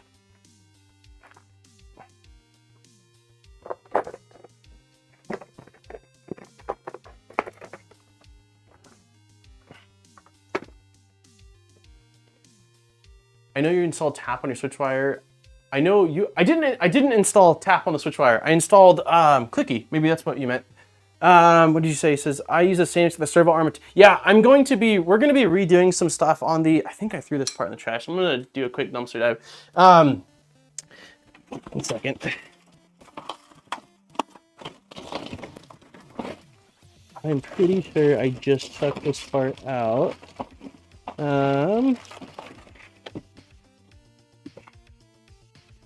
Yeah, I'm gonna redo the switch wire and still leave it with Clicky, but I'm gonna be going with what you're describing, which is a servo on the X beam, so you don't have to have a Z stop as well. I am super bummed right now. Damn,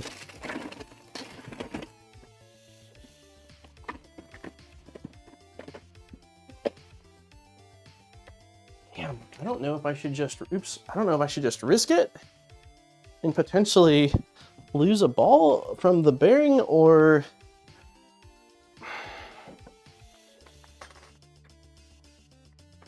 I don't know what the move is right now. It's like a 5-minute print. I know. All the printers, I have to go out to the garage probably. The AMS is having an issue. I can't believe I didn't hold on to that stinking part.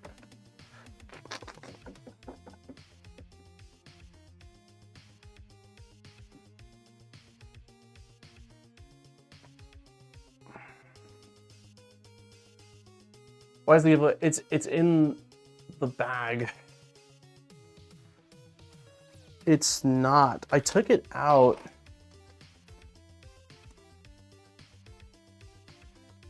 It has to be okay. I'm gonna check one last thing, guys.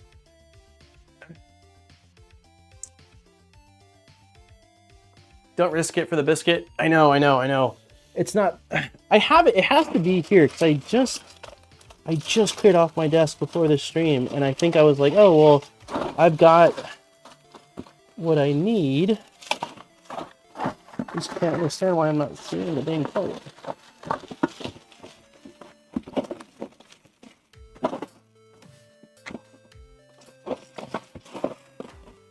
Basically just a small little rectangular piece. Oh, is that? No, that's not it. Well, we can hook up the VZ bot. Maybe we'll do that really quick then. Let's grab the VZ. That's kind of frustrating.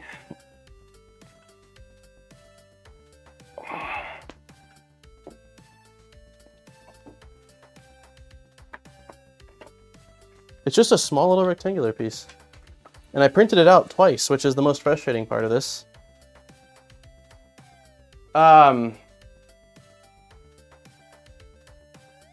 Put Put a basket below the toilet. No, No, I'm not gonna just risk it. We're gonna print out the part. And we can check out the VZ.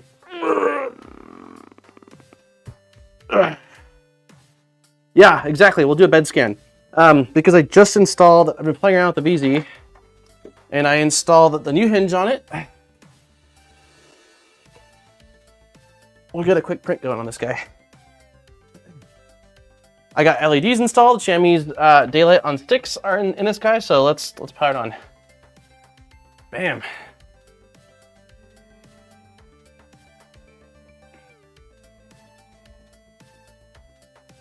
Yeah, we'll just do a quick print. What is that sound?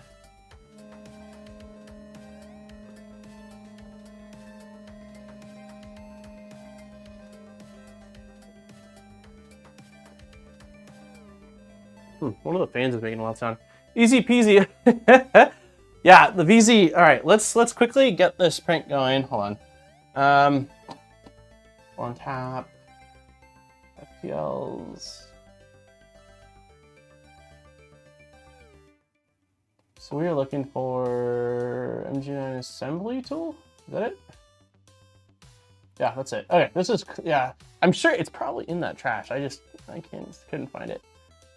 I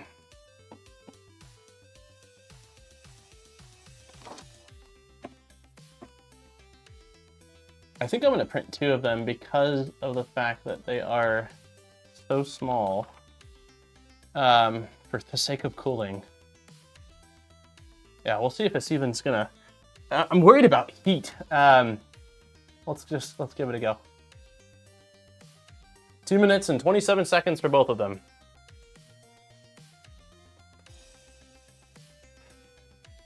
Whew.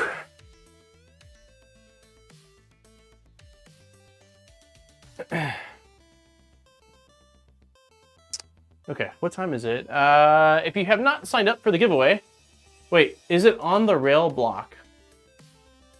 The rail block. You mean this guy?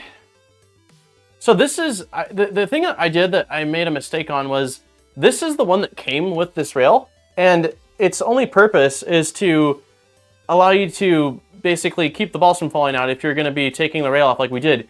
It's not made specifically for tap, and so the only difference is, why am I not? There we go. The tap one's thinner, and so this extra thickness is making it where I can't align it with the rail that's on tap. So we're just printing out the thinner one. Yeah, the VZBot's nuts. It has very quickly won me over.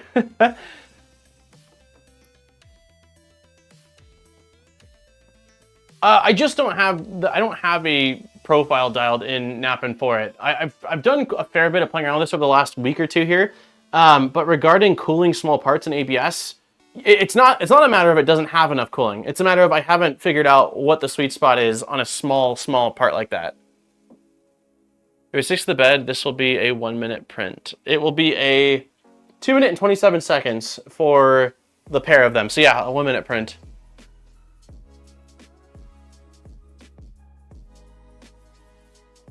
Okay, bed's at 95. It's gonna, God, it's so nuts, guys. it's so crazy. I've seen Beacon working. I'm only doing a 10 by 10 mesh. The 100 by 100 was a fluke on my part, but I'd seen Beacon before and some videos of it, but until I saw it in front of me working, I'm like, this is just absolute madness. Let's drop this like this. Let's drop you guys like that. Can't warp it if it doesn't have time to cool. Yeah, it's good. This will be the fastest print I've ran on this. Hi, how's it going? Which one? Oh, gotcha. Thank you.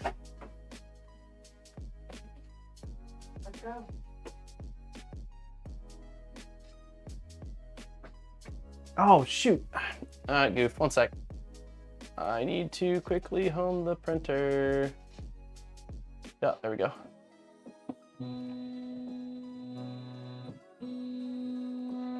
Okay, yeah, just enough time to inhale my sandwich. I hope not a live crash. Nice.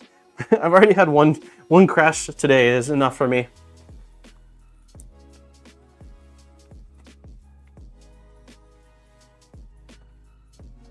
Ask Erin where our sandwiches are. Not today. She's not feeling good. Her friend came out over the weekend visiting from North Carolina, and I think she brought a cold. And Erin does not have a great immune system, so she seems to be catching it, or yeah, she's fighting it.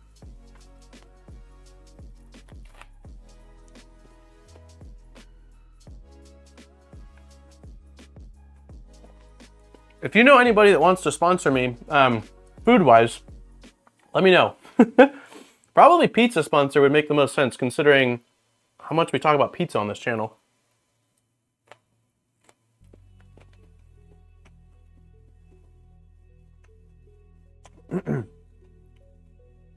Bowden is rubbing on the gantry. Yeah.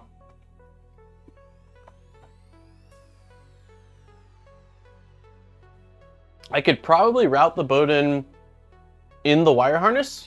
Please modify the G code and add the home command. I will, nice. I will. I just got this set up. It wasn't an issue before. Hey, what's up, Dutch? Pineapple pepperoni.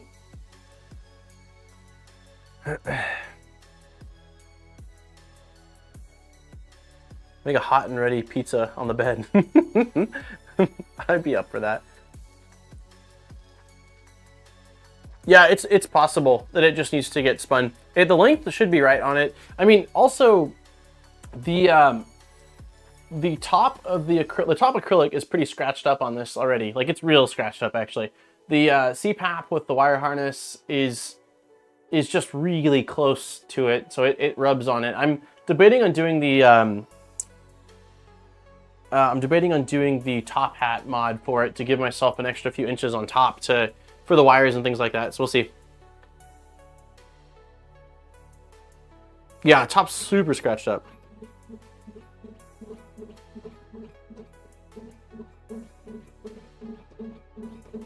All right, 100-point mesh is done.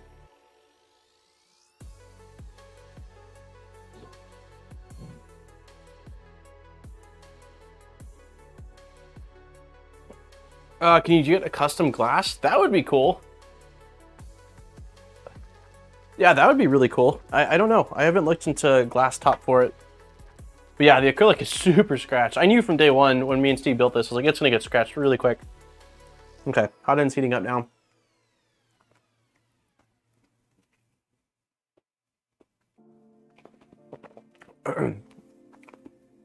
Yeah, Beacon's nuts, man. Beacon is crazy. Here's the mesh that it pulled. Maybe? There we go. So, it's pretty flat, 0.134. There's a bit of a bow in the center of the bed, which I'm thinking is probably more the magnet or the flex plate. But, yeah, it's crazy. Again, until I saw it just this last week here in person, as I've been playing around with it, I'm like, that is nuts. How does Beacon do when you flip from smooth to... I don't really switch... I don't really switch plates, if I'm being honest with you. Oh no, come on, Goliath. There we go. I don't really switch plates very often, but there's profiles. I'm gonna cover the Beacon in a video, not this Saturday, but the following Saturday. And so I can touch on that a little bit. But yeah, there's profiles that you can have where it'll pull from a certain profile depending on material, or I guess, you know, like you mentioned, the bed surface. Beacon needs a uniform magnet in the bed. Yes. So like the fancy beds that have the built-in independent magnets won't work with Beacon.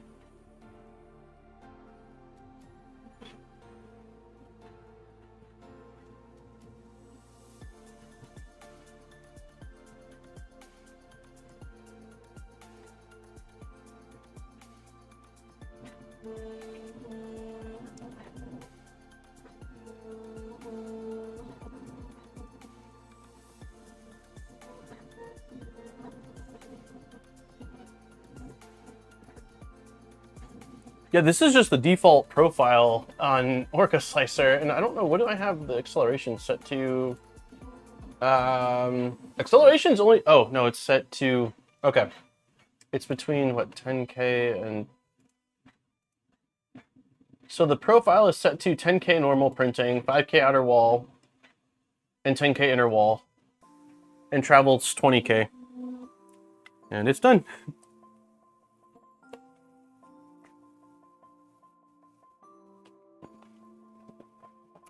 Is it like the Mark III Pro but faster?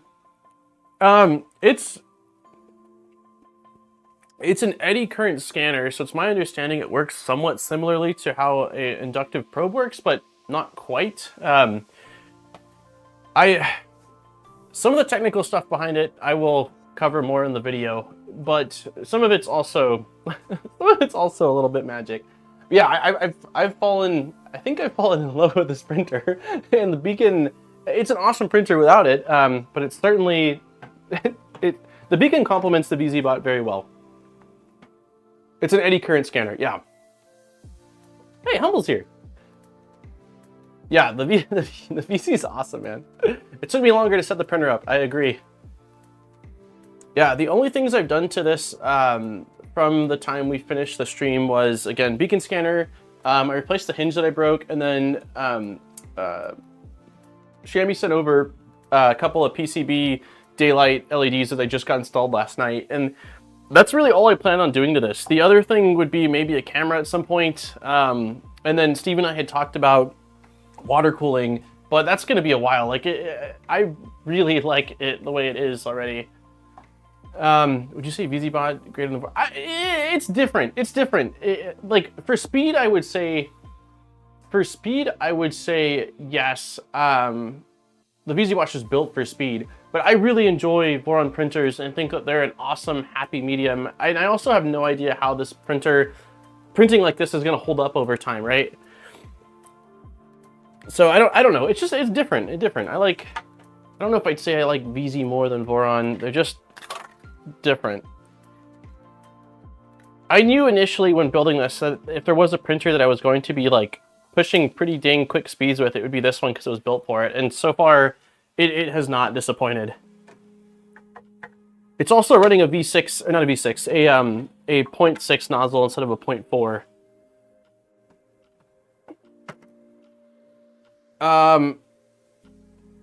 It doesn't work the same as an inductive. Yeah. Shammy posted Discord discount everyone live stream channel for XR Bunker. Oh, nice. Yeah, I know that Shammy had mentioned.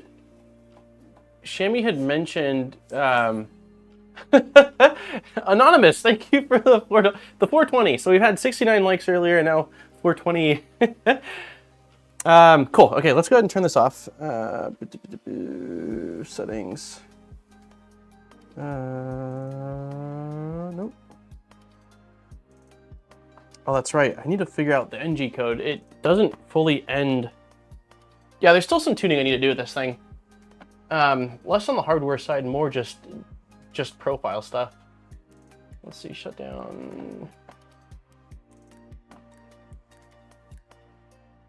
Okay. Code goes live at 5 p.m. Sweet, okay. Remember the part where you're gonna build stealth burner first? I remember, Nappin.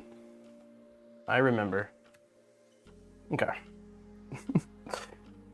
Yeah, when we do get set up in the new place in the new studio, I would say the VZ is going to be living in the studio with me. The fact that it's able to just crank out parts so quickly, oh god, it's so heavy. For being the size that it is, this thing is just absolute tank. Okay. We are back in business. We are going to be doing the Polymaker giveaway in just a second here. If you have not signed up, there is a link in the description. I'm going to give like 2 more minutes, excuse me, and then we will we'll draw for the giveaway. I have not. You talking about with the BL LED? I haven't tried any of the MQTT stuff with the A1 Mini yet. Get a rat rig 200. Okay, so let's see if I can transfer this successfully.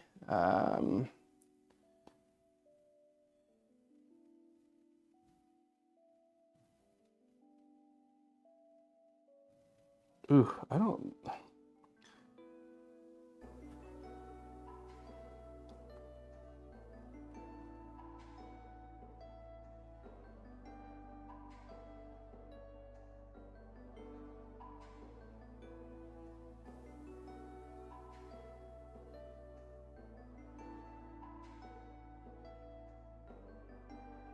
Okay, that worked. Okay, so now we've got the little one that came, again, like it works the same way, it's just this one was thicker and it's not low profile enough to slide onto the tiny tap linear rail. So let's try to get this on, let's get this on the Trident and then we'll do the giveaway. Is that part smooth and clean? It's pretty, I can show you actually. Considering how fast it printed, I did quite a bit of playing around with ABS settings over the last week here. Oops, let me see. So it's again, it is a 0.6 millimeter nozzle. So the width is gonna be a bit more, but it's not, for being, you know, as quick as it was, I think it's clean. Like I'm quite happy. Yeah, I did quite a bit of flow testing on the VZBot, not for max flows or anything like that, but just to get a good profile. And I've already used it to print out a hinge for itself, and it printed the light mounts for itself. So yeah, it's already carrying its own weight. Yeah, it's a nutty printer for, I mean, again, like rapid prototype, and not even rapid prototyping, but just cranking out parts quickly that are because it has the flow rate, the rigidity, and it has the cooling capabilities with the CPAP and the remote static cooling fans. It like really checks those boxes. Okay, I'm nervous. I'm thinking, yeah, I'm just gonna go for it, guys.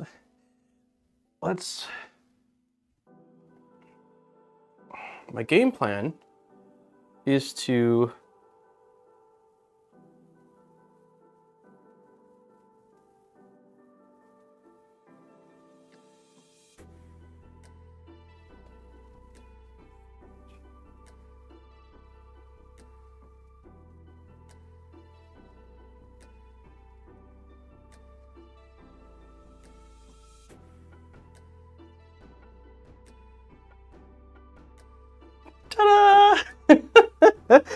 I don't know. My heart stood still the whole time I did that. I'm not gonna lie. Yeah, we are good. So awesome. I was not gonna lie. I externally felt like my hands were still, but inside I was freaking out. I was like, I know a ball's gonna pop out. This is just my luck. Okay, let's do this giveaway. I'm going to unpin. I'm gonna unpin this. Thank you. I will take it. 5 p.m. Gotta go upload some videos. Sounds great. You said Tygen. Thank you, Tygen, for hanging out. So remove message, unpin message. Anyone that's filling out the form, I will give you a moment here, and then we will do the drawing. Eat the last couple bites of the sandwich.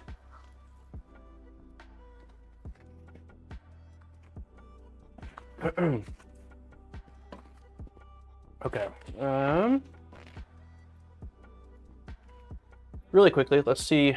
So once that's on, yeah, we just get to install the front now and then put the belts through it. Yes. Okay, this is awesome. Do you have to adjust the magnets on tap? So I know someone else could probably chime in that's used tap, but from what I've seen here so far, there's an option for 2 magnets or 4 magnets. So I'm using 2 magnets and 2 bolts. So it's not going to be quite as rigid as far as up down the release force. And I think the primary reason that you go with less versus more is that the stronger magnetic pull can potentially damage your bed or leave little imperfections, or I don't know what you call them. So I'm trying it with just 2, but there's also 2 screws on the side of tap that allow you to adjust positioning of the magnet inward and outward. So I don't know if you, like how commonly you have to adjust them, but it does seem like there's at least some adjustments. Yeah, I didn't have to adjust the magnets on mine. Okay, cool. Divots, yeah, that's the word, I guess. I know that, what is it called with variable meshing? Is it fuzzing, I think is what it's called, where it's sort of, you can add fuzzing where when it runs a mesh, it doesn't probe in the exact same spot, it shifts it over like a millimeter or something like that to basically prevent the marks from being in the same place or from them building up too much. Okay, let's, let me turn this off here so that way I don't show you guys everyone's emails. We got exactly 100 replies.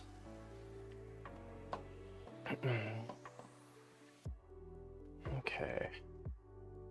We got 90 likes. If you haven't hit the like button now. I know we can cross 100. I know we can cross 100. Okay, downloaded, yes. Downloads, extract all, yes. And we need to open Google Drive. He was supposed to show me his hack for doing this easier, and I'll have to ask him about that. Replace the existing. 101, nice. You let go of the screw on the side so they snap on the screw. Oh. So I need to loosen the screws on the side? Yeah, fuzzing is what it's called. CAN bus on this? That's the goal. That is going to be the goal. Not now, nice, but eventually, yes. I plan on doing CAN bus with the Zoll, I think is how Zombie says it's pronounced, the Zoll toolhead. Okay, upload complete. Nice. Let's make sure it's got all 100 people that entered. What is happening? One sec. Yeah, it says so in the manual at least. Thanks, Nappin. I swear I read the manuals. I do. I do. Okay, yep, 100 people. Yeah, it's got everybody that was entered. Perfect. All right, let's go here. Okay, so as always, massive thank you to Polymaker for allowing us to sponsor a spool of filament every single week. Also, huge thumbs up. Thank you, whoever. The last week, there's been a few people that have used the Polymaker links for purchasing Polymaker filament, which, again, it helps the channel out, and it also lets Polymaker know some people are going their way, so it's greatly appreciated. But yeah, Polymaker's been allowing us to give away a spool of filament anywhere in the world for like a year and a half now, and they are just such an awesome supporter of the community. The VZ bot that you just saw there is all in, well, not all, primarily in their Galaxy Orange ABS, which is just such a gorgeous filament. So whoever wins, I will contact you via email today, and if you're in US or Canada, you get a gift card that you can use towards for a spool of filament or off of a like exotic filament, something like carbon or glass. If you're outside of US or Canada, then you have a list of a few hundred spools that you can choose from, and they will send you a spool of filament. So anyways, let's get going. What should we shuffle by? Let's do a range of 8 and 17.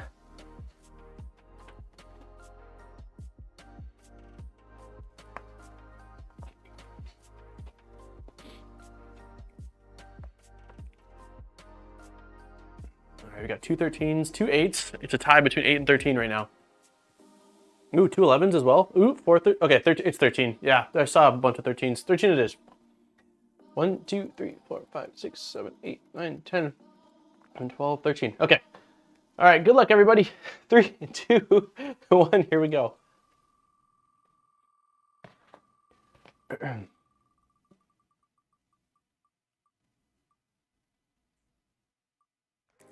Truggy, you are our winner. Let's get some DJ air horn. Congratulations, Truggy.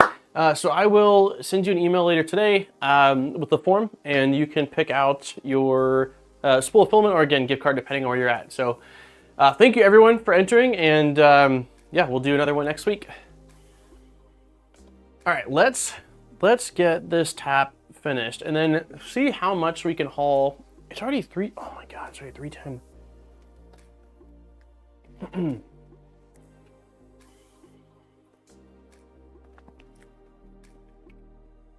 Galaxy ABS isn't in Europe yet, Jose? Oh my gosh, I'm shocked considering it's really popular.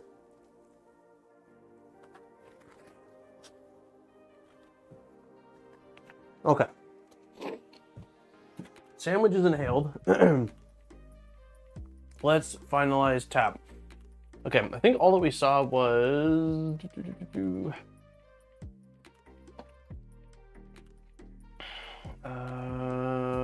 we doing here? Tap, tap, tap. Okay, so belts go on through here.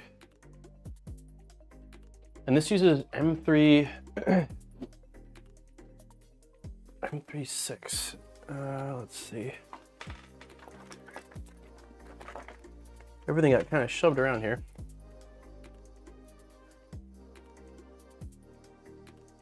Oh, perfect. Okay, so this just goes on. It is all making sense to me now. So this goes on like this.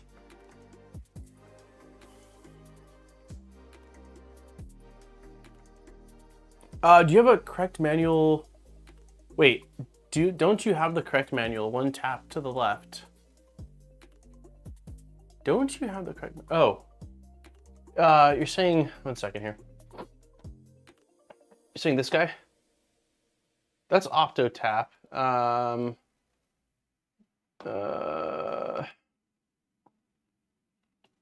You mean specifically for? Hey, Steve's here. Hey, Steve. We got to use the VZ-Bot. I accidentally chucked out the little retention, like this. I can just show it, I guess. The little ball retention guy. And so we got to print out 2 of these in like 2 minutes flat. Yeah, the RC8 manual, if I'm not mistaken, was just under, so I went here, manual, and then here's the updated variant. Here's the changes. Yeah, yep. We did that. We did that. We did that, and then that's it. Is there more? I don't think there's a further. I think that all we're supposed to do though is the same stuff at this point, right? Like all the changes have already been done. Hey, nice. Thank you for 16 months. I didn't notice. Yeah, as far as Steve can clarify, but as far as I'm aware at this point, we have the rail on. This is going to be the same, right? I mean, it looks like it is going to be the same.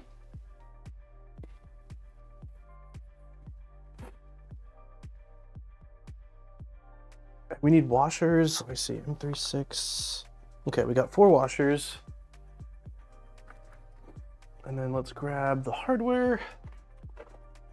Probably gonna be short on M3 6 bolts. 6.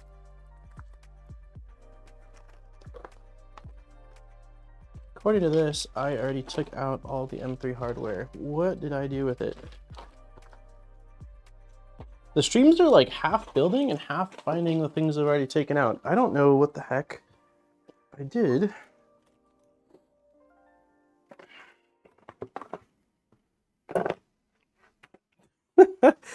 Oh, wait, is this it? This looks right. Yeah, these are it.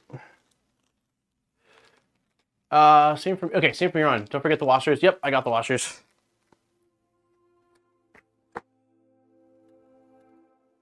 Okay, so this is just saying install the washers. Nappin, you had mentioned though something about those bolts on the side, which were right here. Snug in the farthest back position. These are magnets adjusting screws for now. Just snug them up with the magnet holders as far back as they'll go. We'll adjust them later. Okay, I did do that. So we should be okay. Don't forget, okay, let's do this. Without these, there's possibly the carriage won't be tight. Make sure they're tight. Okay, cool, we're good. Did you go the 4 magnets? We did two magnets and 2 screws. It was a mixed bag of what was recommended. And I have a feeling that 4 magnets probably would have made sense, especially because I primarily, almost exclusively use powder-coated PEI. But I also wanted to see, I wanted to get a feel for what the 2 magnet variant looks like. And if we're going to be swapping tool heads to the Zoll at some point, we're going to have to remove the stealth burner. And I think at that point, when we start to really Frankenstein this thing, that's when I will swap it to the 4 magnets. Yeah.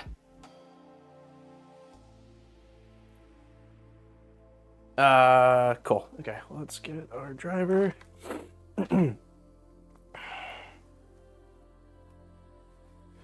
2 magnets are enough because of the weight of the tool head. Yeah, I don't...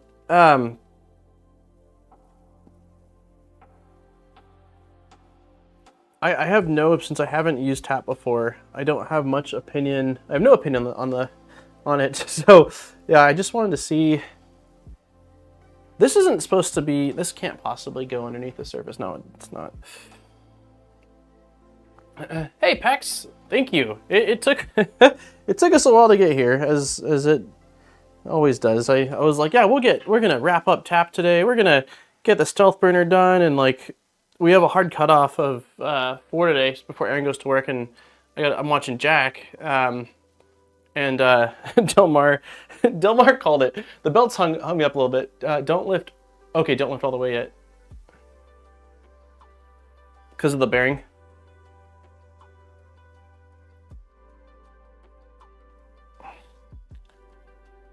I feel like I've got Jimmy John's or Jersey Mike's or whatever I just ate on my fingers.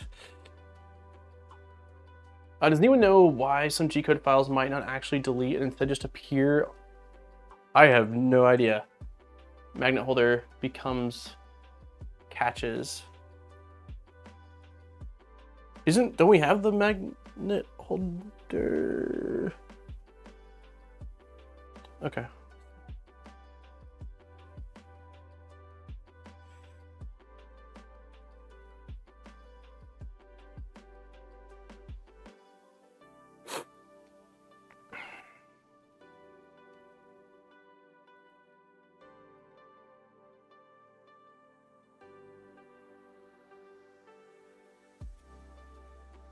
Hold on, I'm gonna use my right hand to tighten this a little bit. A little bit more, just like, I wanna make sure it's nice and snug. Oh, that feels nice and snug. There we are. Okay. So you're saying what's the risk if I lift it right now? Once deployed, they will stop. Magnet holders become catches. Once deployed, they will stop it from lifting off. Okay, if you have excess belt, tuck is what it says, which we do have excess belt.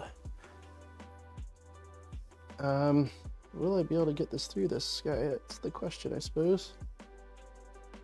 Yeah, nice, okay.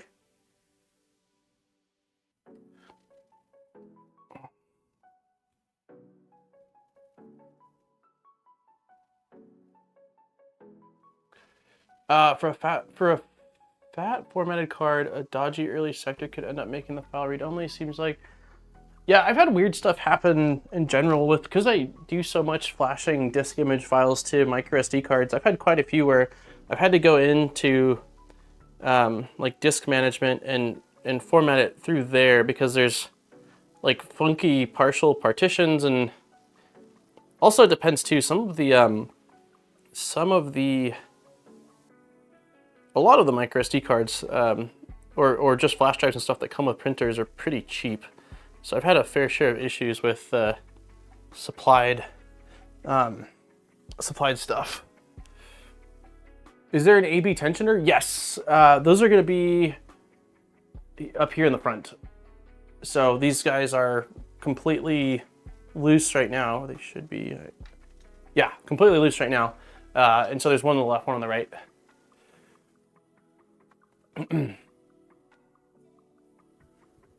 Okay, so we did that. If you have excess belt tuck, don't forget the washers. Toolhead install. Check toolhead clearance. Oh, release the magnets. Okay. Got you. So I shouldn't do this until stealth burner is done then, right? Is what we're looking like, Delmar?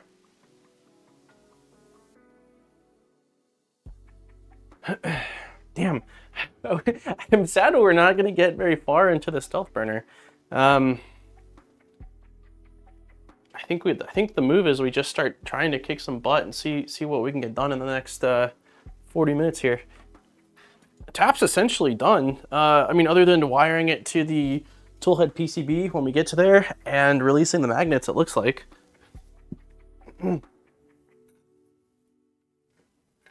Well, the total lights on the ward and the drugs are kicking in, so I'm off. We'll catch up in the rest of the morning. Oh man, have a great day, night. 1060. Thanks for hanging out. Okay, stealth burner. Let's go. So we're starting off with the clockwork. Let's grab all the parts. I already have the parts out, so that, let's see, 1, 2, then we need 2, 3.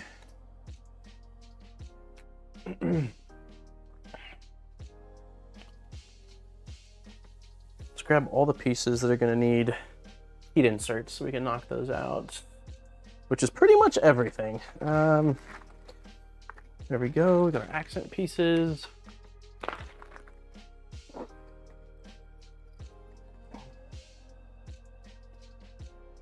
Okay. Let's get to it.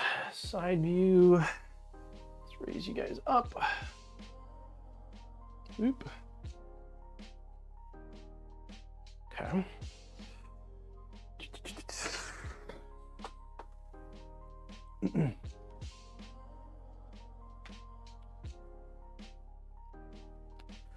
All right.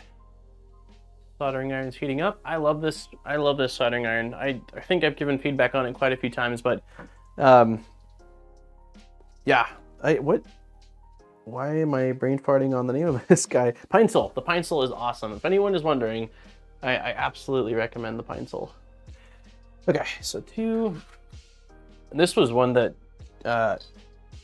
you guys recommended in chat.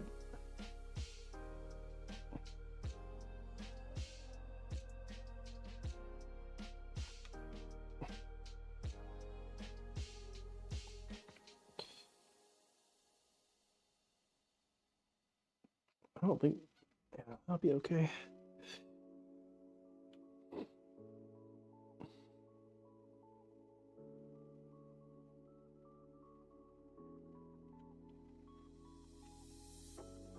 I was looking at the Tool Sage. A friend of mine just got a PinePhone Pro. What is that? They have a like a mobile phone that they offer.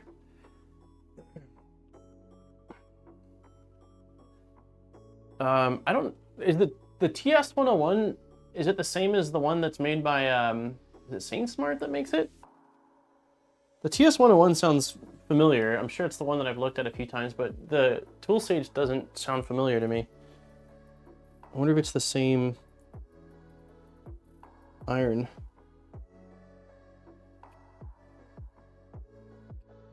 Okay, got that one in that pocket. Same company that made the soldering iron makes a phone. It's Linux based. Oh, cool. I hadn't heard of them prior to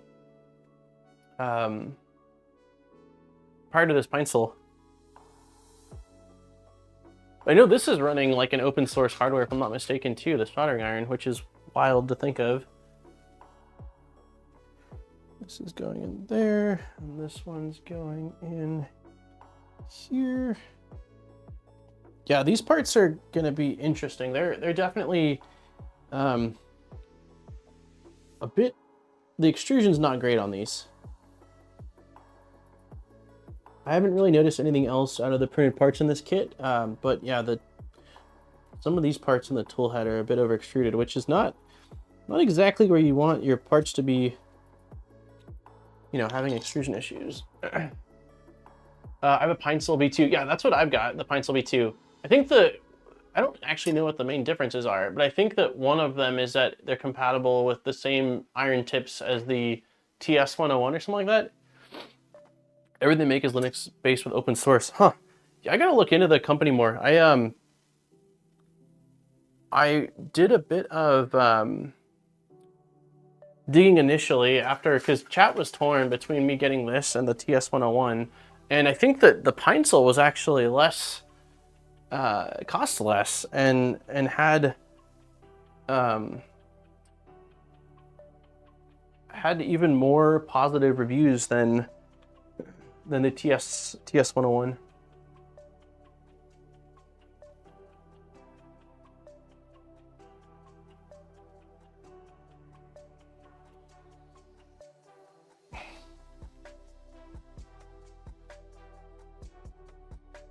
I think we need to put another heat insert right here for the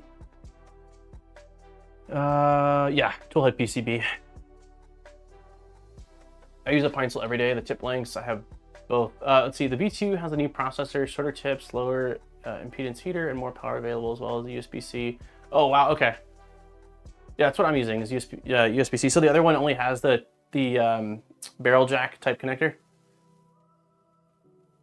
Can't tell you how many thousands of pins I've done. No, that's your primary chamois that you're using for soldering is a pencil? That's awesome. Yeah, so far I've been super impressed with it. The biggest thing I need is to pick up a few different tips. Like the standard one's fine for most of what I do, but when I was trying to desolder, the beacon probe to convert it to the low profile, I was having some issues that I think a slightly larger iron tip probably would have helped out with. Okay, that looks good. Really tempted. No, it has both. TS1 is on sale Amazon right now for $63. Below surface. Okay, so on the back we want 2 of these to go below the surface. Yeah, I mean this is I'm almost tempted to reprint this, but this is one of the uglier parts I've seen in this kit. You can see around the edges, like it's jagged, which is usually a symptom of it's either over extruding or your nozzle's too close, or a combination of both. I think it was more an issue of their nozzle just being too close.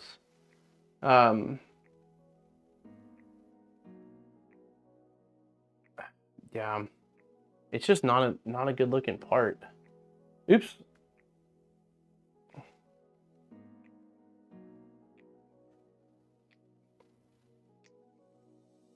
I am tempted to reprint this part. Let's do a quick little look over. I'm wondering if it makes sense if we move on to the next part of it and come back to the clockwork then. Because the clockwork is really, for performance, I really don't want things to look, or not look, but just function well. I want them to function well. I wonder if we can skip clockwork, go to the next part, and I'll print out the parts of the clockwork.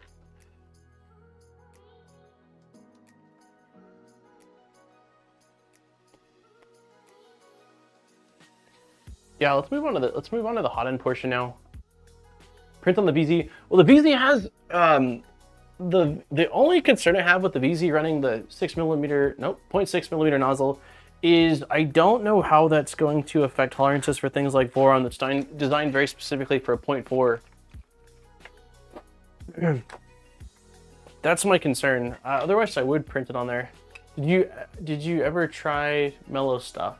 What do you mean? What mellow stuff?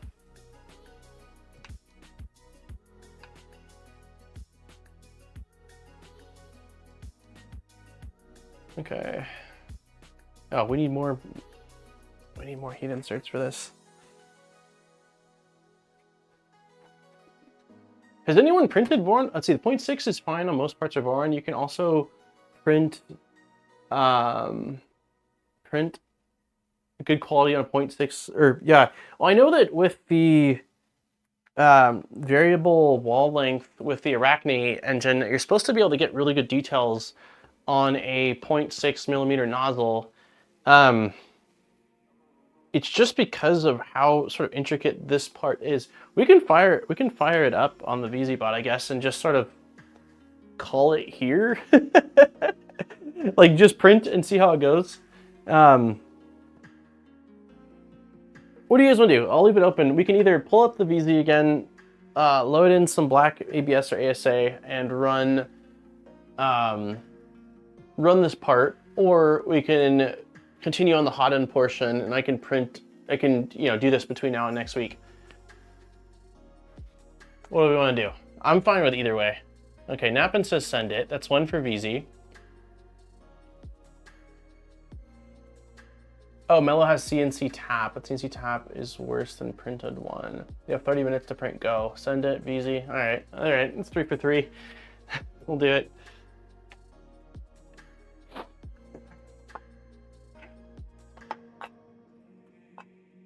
Man, I'm looking forward to Not having this printer on the ground and having it somewhere where it doesn't have to get moved like this so much.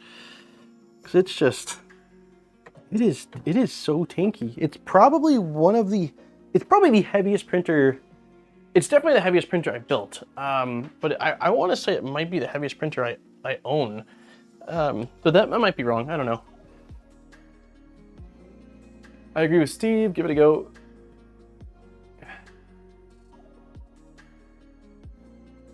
It's weird. One of the fans on the back is making a sound now, and I think it's coming from. I think it's coming from a power supply. Oh.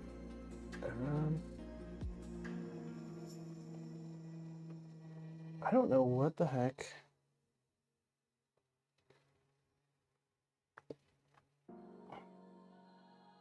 Maybe it's one of the 5160 fans that's making a sound.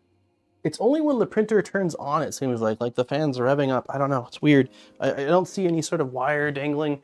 Okay, let's go, let's do this then. So we'll go stealth printer.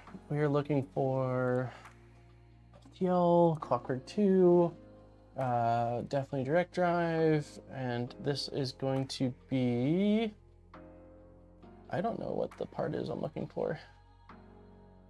That looks not right. That looks right. Okay.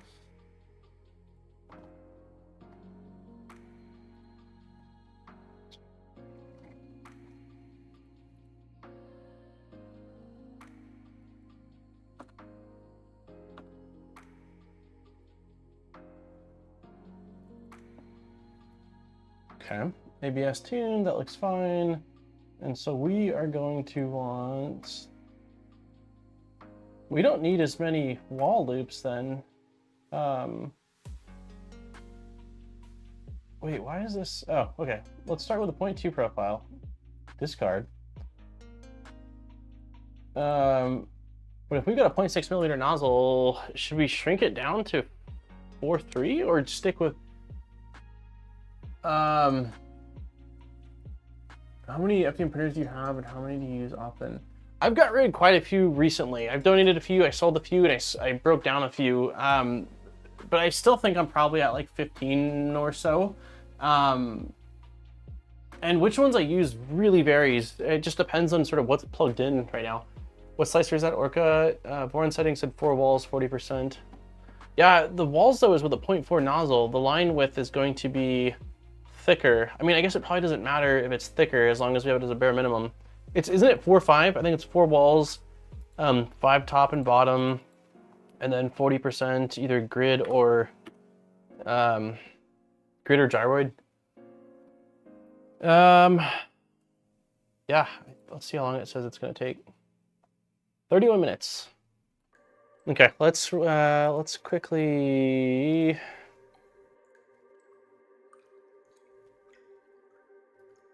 Extruder, nope. Let's get the bed heated. 105. Let's. Oh yeah, we need. What am I saying? We need to remove the filament in here. All right. I think the orange is the only galaxy color I don't have. I love the orange so much. Yeah, I love. I mean, I don't know if I'd say long term that I've been an orange fan, but it's really grown on me. And this galaxy orange it's just so nice. Okay, let's drop the bed down. Let's retract.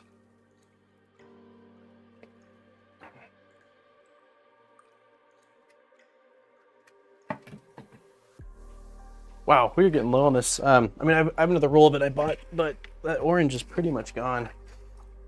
I don't even know if this is enough. Hopefully this is enough filament to print this. Well, we'll see.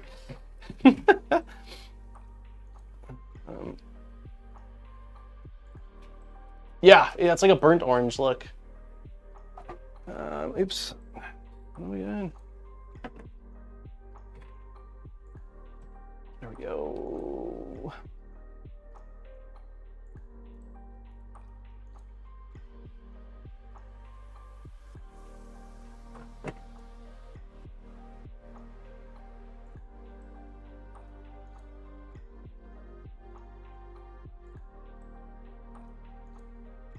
Do you want to print both parts so they look the same? Let's print this one because of the fact that I have to end the stream in 24 minutes. But if this ends up going well, I'll likely end up reprinting the clockwork parts just in 0.6. That's the game plan. Hey, PB's here. I didn't even see you. You need to get rolls like mine. Yours were what? You get like were they 2.5 kilogram or bigger? They were. I need a spool to some kind of spool management for that. Okay, here we go.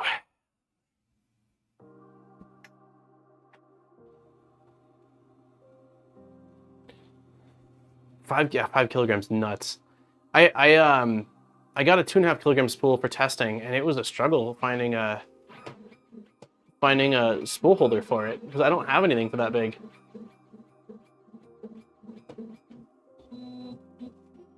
Weren't we doing the Trident? We're building a Trident. I didn't like the extruder, the clockwork parts. At least one of them was really over extruded or just not printed well, so we're attempting to reprint it. We're gonna end the stream shortly though. My wife goes to work in like 20-ish minutes, and so I'm gonna be watching Jack. I'm not in this for nothing. I didn't do.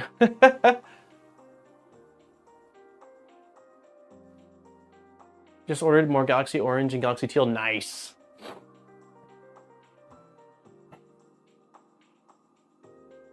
See how this goes.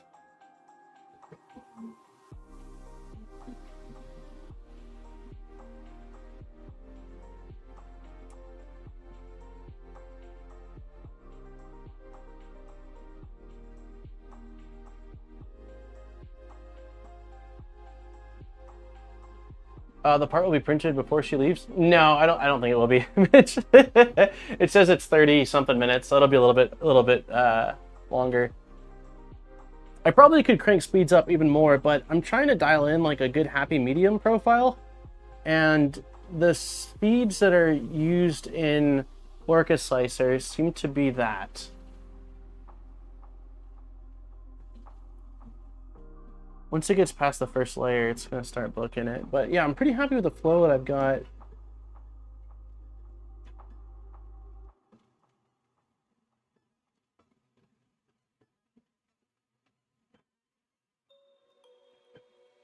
I know, Nappin, but I also wanted to.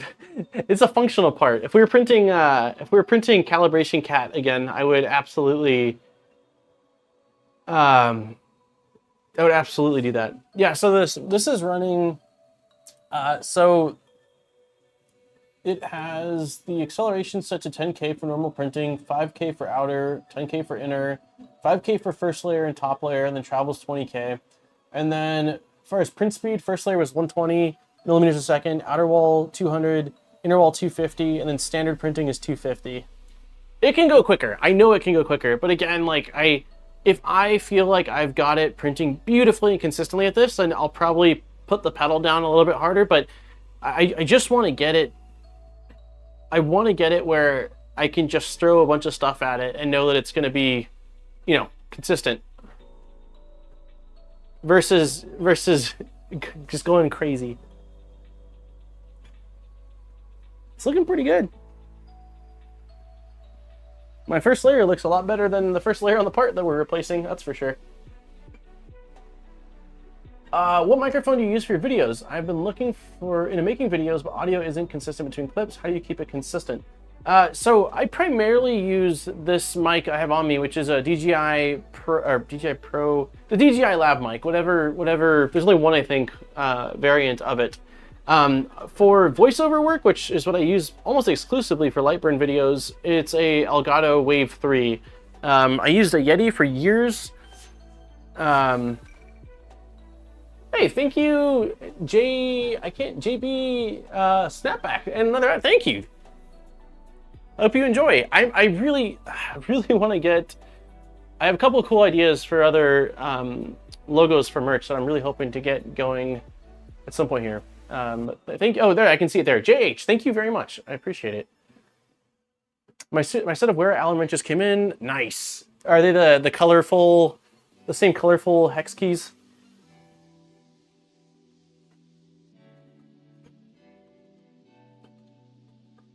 feel like I got this.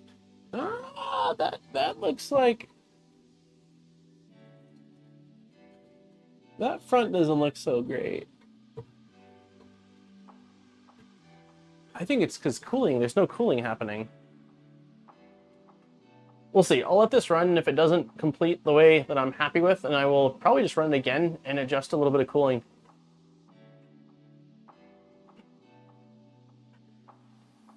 I have the shirt and the hat from my bot. I love them. Oh, thanks, Shammy.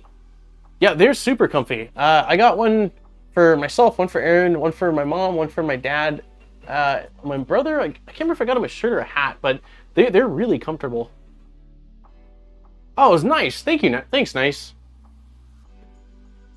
Cheers, man. I appreciate it. Well, let me know when it comes in.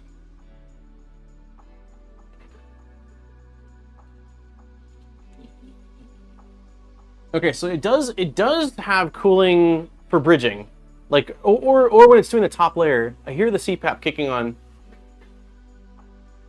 So ABS needs cooling, but how much cooling? Dude, it depends so much on the printer and the part based off the size of it.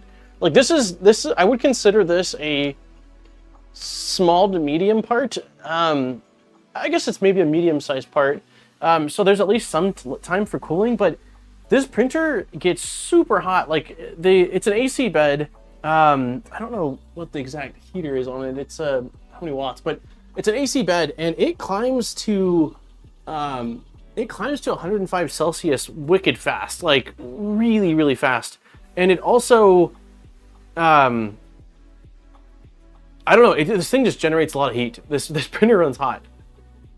ABS is an enclosed printer. Some cooling is fine. How much cooling is exactly, as Daniel is saying? It totally depends. If you go to my video when I first made my first V0, I made a video on printing with ABS, and I tell you to not to use any cooling when starting out with ABS, and I still stand by that. I think that you're better off using no cooling and getting good adhesion and parts not looking that great, and then adding a bit of cooling than jumping right in with cooling, because it's a fine line with ABS between cool, your overhangs look great, and your part's not warping like hell. And again, part of it has to do with the overall footprint of your part. If I'm printing something really small in ABS, I will often purposefully print 2 of them just to give my layers a bit of additional cooling time and getting the hot end away from that part. I think bed heater is set at 51. Okay. Have you tuned Input Shaper yet? I have tuned Input Shaper. Yes. I sent Steve the results. I did. One of the axis looks weird, and I think it's X. I think Y looked good, and X looked funky. But yeah, Input Shaper is tuned. I'm running MZV. I just did this. Where did I put the data? Let's see. So I have Max Excel set on the printer to 10K. I think I'm gonna bump it to 20K at some point. How did I put it? Input Shaper. Yeah, so on X I have 123 and on Y 88, both running MZV. But yeah, I had a really solid peak, like a singular peak on Y, but X had a dual peak. Chamber temp is the key there. With a proper chamber temp, you can run cooling all you want, and you'll get very good layer adhesion. Yeah, well, the cool thing too, I think it was Mitch.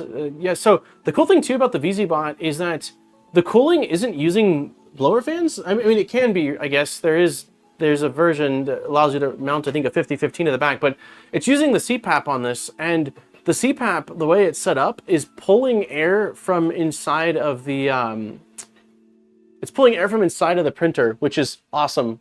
So although it is pushing air, again, it's going to be, you know, close to, if not the same temperature as the air that's inside the chamber, since that's what's grabbing from. Bump it to 20K.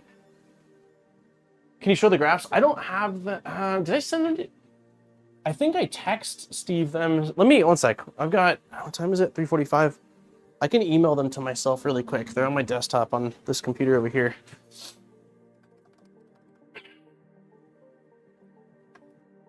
I would probably like to run another Input Shaper on this printer. I used the Mellow CNC nozzle clamp setup that Steve got for us, and I had some issues with it shorting out when I was using it. I don't think that has any issue with, or that's any cause for why the graphs look the way they are, but I would like to try a second ADXL just to make sure that it's at least looking similar.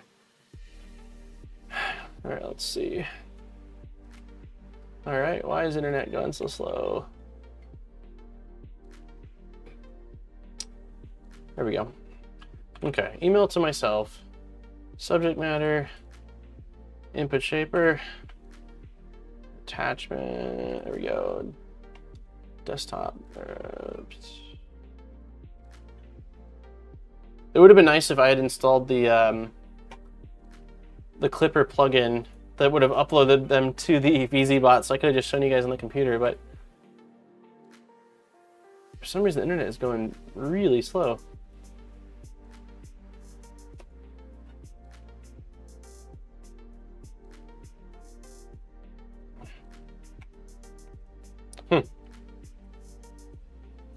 I don't know what's going on.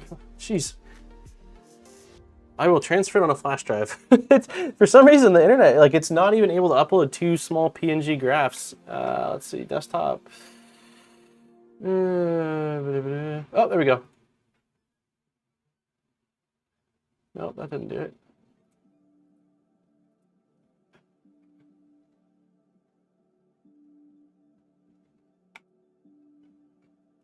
One second.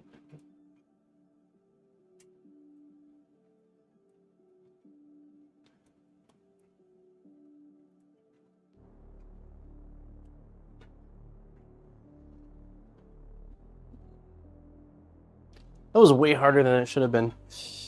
Let's plug it in. Ugh.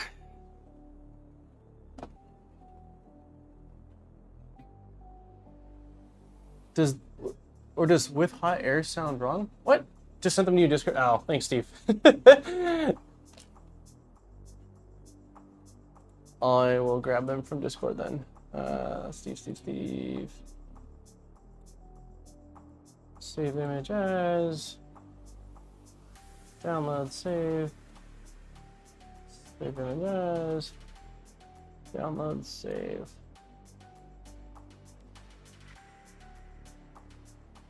Okay.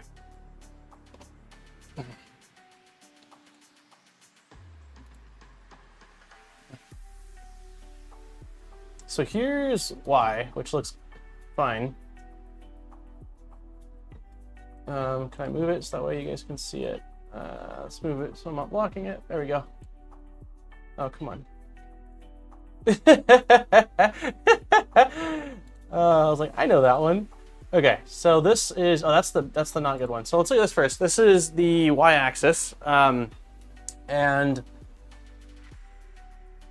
ZV's 29K recommended, and 23 for MZV.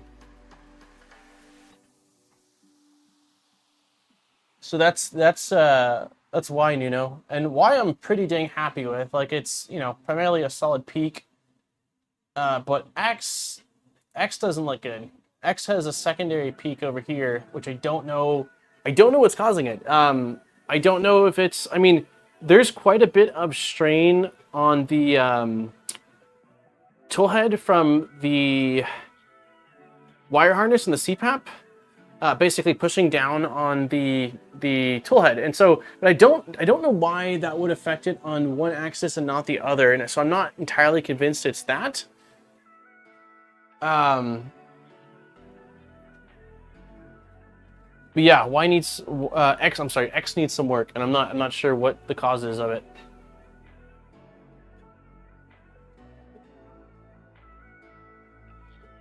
Dude, it could be a lot of things. For all I know, it could be the tubing, it could be the PTFE. Yeah, the PTFE is getting pinched. I mean, it could be quite a few things. CU could boost Excel like 3x. Yeah, this one I don't trust this because of that double bump. I think that closer to 20K is realistic on this right now. Like on the graph that looks good, it's recommending, you know, right around 20K. So I do feel confident running this at 20K and getting good results. But I don't know if I'll go north of that. Run it without the lid and see if it changes. Yeah, it's a good call. I need to do some further experimenting. I basically just wanted to get input shaping ran on this so that way I can get some better quality prints, which I did. But yeah, it needs some more. Looks like you should increase max frequency.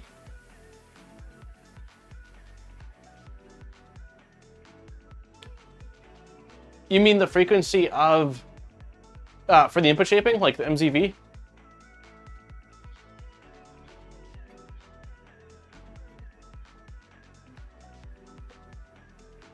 $50 to $60K is very common. Is it really? So don't actually use values that Graphs gives you, or do you test for real world results? What do you mean you need to change the max frequency?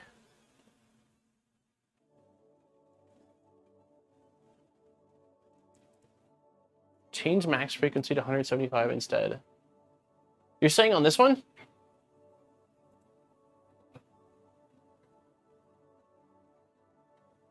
Or is it a separate value, max frequency of the image shaper test? Okay, let me know. I will take a look at it.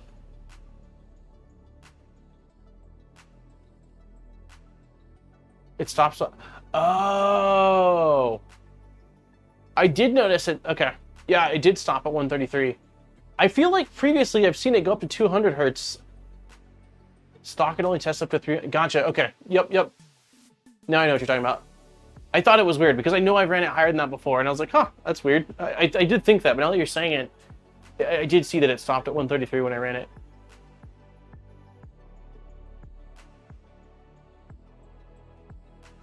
Gotcha, so you're thinking that it could potentially change the results by quite a bit?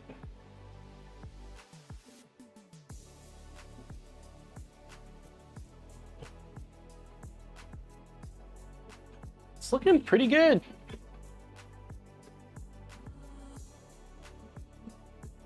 It's definitely looking a lot better than what we had. I'll tell you that. I'll probably end up running the other part right after this. I just don't know if I have any more Polymaker Polylight ASA. I think I might have ABS, so it might be a combination of ABS and ASA. It'll definitely matter in your results. So, okay, because this is a new piece of the pie that I hadn't really talked about much. Why does it stop at 133 then? Why is default stopping at 133? Is there something about the VZBot that needs it to be able to get above 133? I would think it would test the full range that would make sense for a printer, like by default. You gotta stop showing me this printer. I'm going to end up... Looks like you can go about 20% faster. No kidding. Because it's usually enough. Got you. So is the biggest factor of why it's not enough for this because it's using all-wheel drive and so it's got a completely different setup when it comes to the belt paths?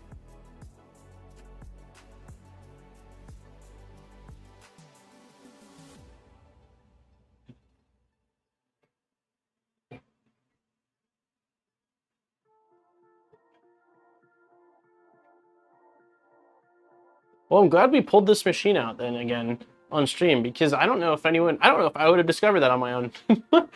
I probably would have been a long time from now, and I'm like, oh, let me go back to my VZBot and unleash it. So it's 65% done. Feels like it's more than 65% done. I don't know if those numbers are right. Lightweight and stiff and lots of power help. That's awesome. Yeah, thanks for letting me know. I'll take a look then at what you send over, Zero. Did Nice take off? I saw... Sorry, if you're still here, Nice, I was reading a message from you halfway through, and then I got distracted. You said, I hope Aaron feels better soon. Take care of Baby Jack. Thank you very much, Nice. I totally squirreled halfway through reading your message. I'm hoping it's pretty much just a pretty bad cough right now, and I'm hoping it stays like that and doesn't progress into anything else. But yeah, I appreciate it. It bases it just on layer count, not size.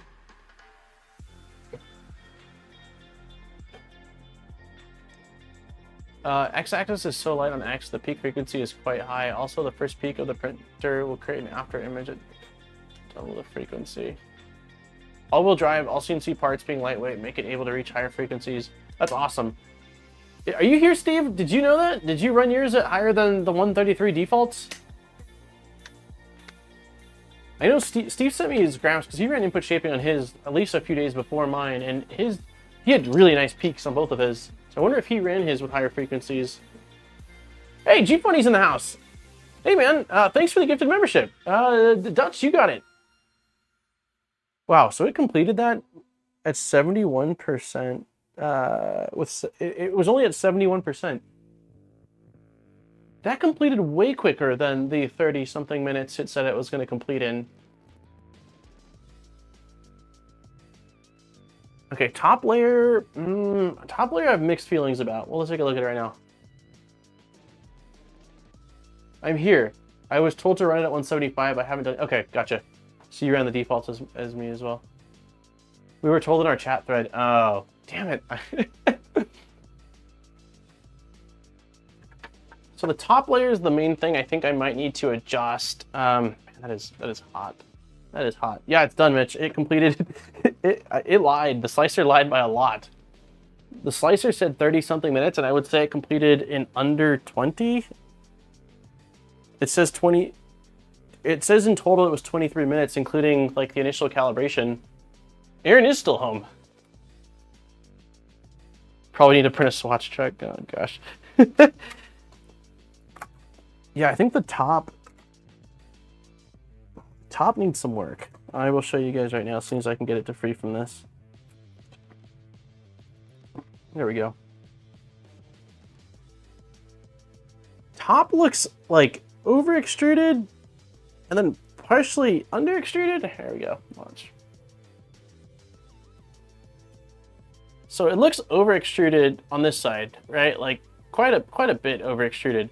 But then down here, I've got some gaps in between top infill and wall. The rest of the print though was looking awesome. Like, let me go to the sides. There we go. The sides were looking great. Like as each layer was stacking on each other, I was really happy with what I was seeing. I really think that's the top layer.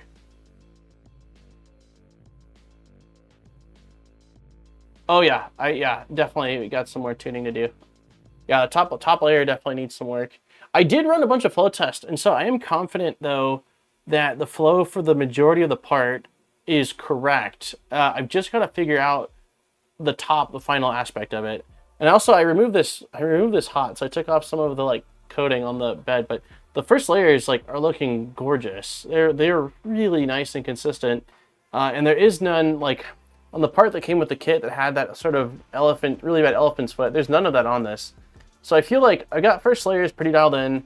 Extrusion's consistent, like the walls are looking great. It's the top. I've just got to figure out like the last piece of the equation, and then this thing's gonna be able to pump out gorgeous parts. But yeah, the top needs work. Take a file out.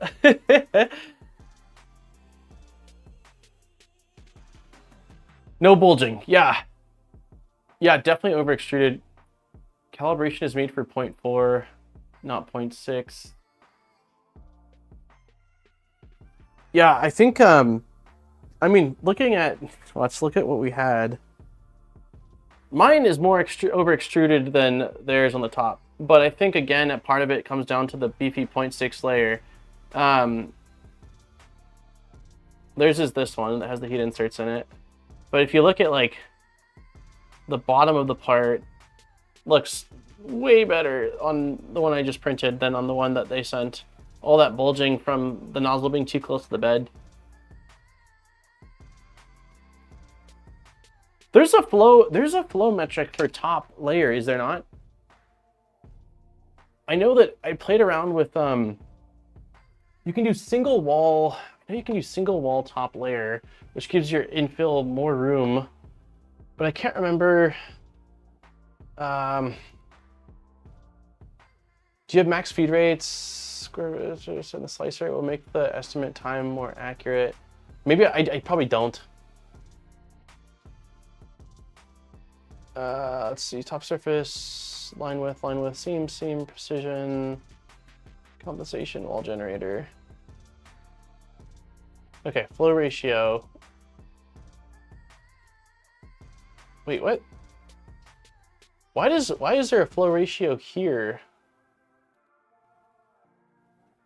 And a flow ratio here. That's weird. I don't know why you would adjust. Possibly the inside isn't being cooled enough and your top layers are affected. Possible. You shouldn't need it if the rest of the tune is closer.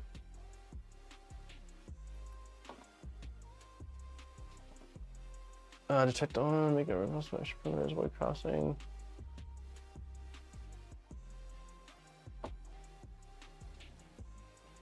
Okay, so yeah, we have our general flow right there. Cooling, Z-hop. I'll have to play around with it. I feel like we're close. There are 3 flow ratios. One that is global one for top, and one for bottom. Oh, there is. Where is the one for top? Because I think that's primarily what I want to play around with is a top flow. I would like to drop the top flow and then also potentially play around a little bit with the,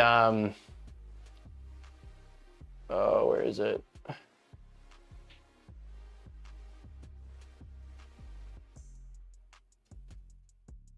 Bridge flow, top surface flow ratio. Oh, there we go, top surface flow ratio. Okay. Yeah, I will play around with that. On that note, I gotta end it. I ran 2 minutes over. It's a spot where you adjust the top flow. Thank you very much. I feel like the tuning top flow separate would, be masking other problems. Maybe. I will start with not doing it and just seeing if I can get it to go. But it looks so, to me the part looks killer up until the very top part. So maybe I'll use this as my calibration piece and I'll run a few of them off with different settings and see how close I can get it. I usually print a swatch truck. Anyways, thank you everybody for hanging out. Delmar, you were right. I didn't get done with the stealth burner. We didn't even start the stealth burner, but belts are routed. Tap is basically done with the exception of wiring it and putting the stealth burner on it. So next Wednesday is going to be 100% stealth burner. I'm going to prep things, so I will again go through all the parts that came with this kit and reprint what needs to be reprinted for the clockwork and the stealth burner. And we are getting stealth burner 100% done on next stream and mounted. So that's what we're gonna do. Anyways, thank you everyone for hanging out. It was a fun stream. I had a really good time. We got to play around with the VZ, which was awesome. And I really wanted to show it off because I had spent time with it over the last week here and got the beacon and everything. But I was like, no, we've got to stay on track. So I'm glad that we got derailed a bit and we're able to play around with the VZ bot. So, all right, everyone. Thanks again. Have a wonderful week, and I will see you guys hopefully next week. All right.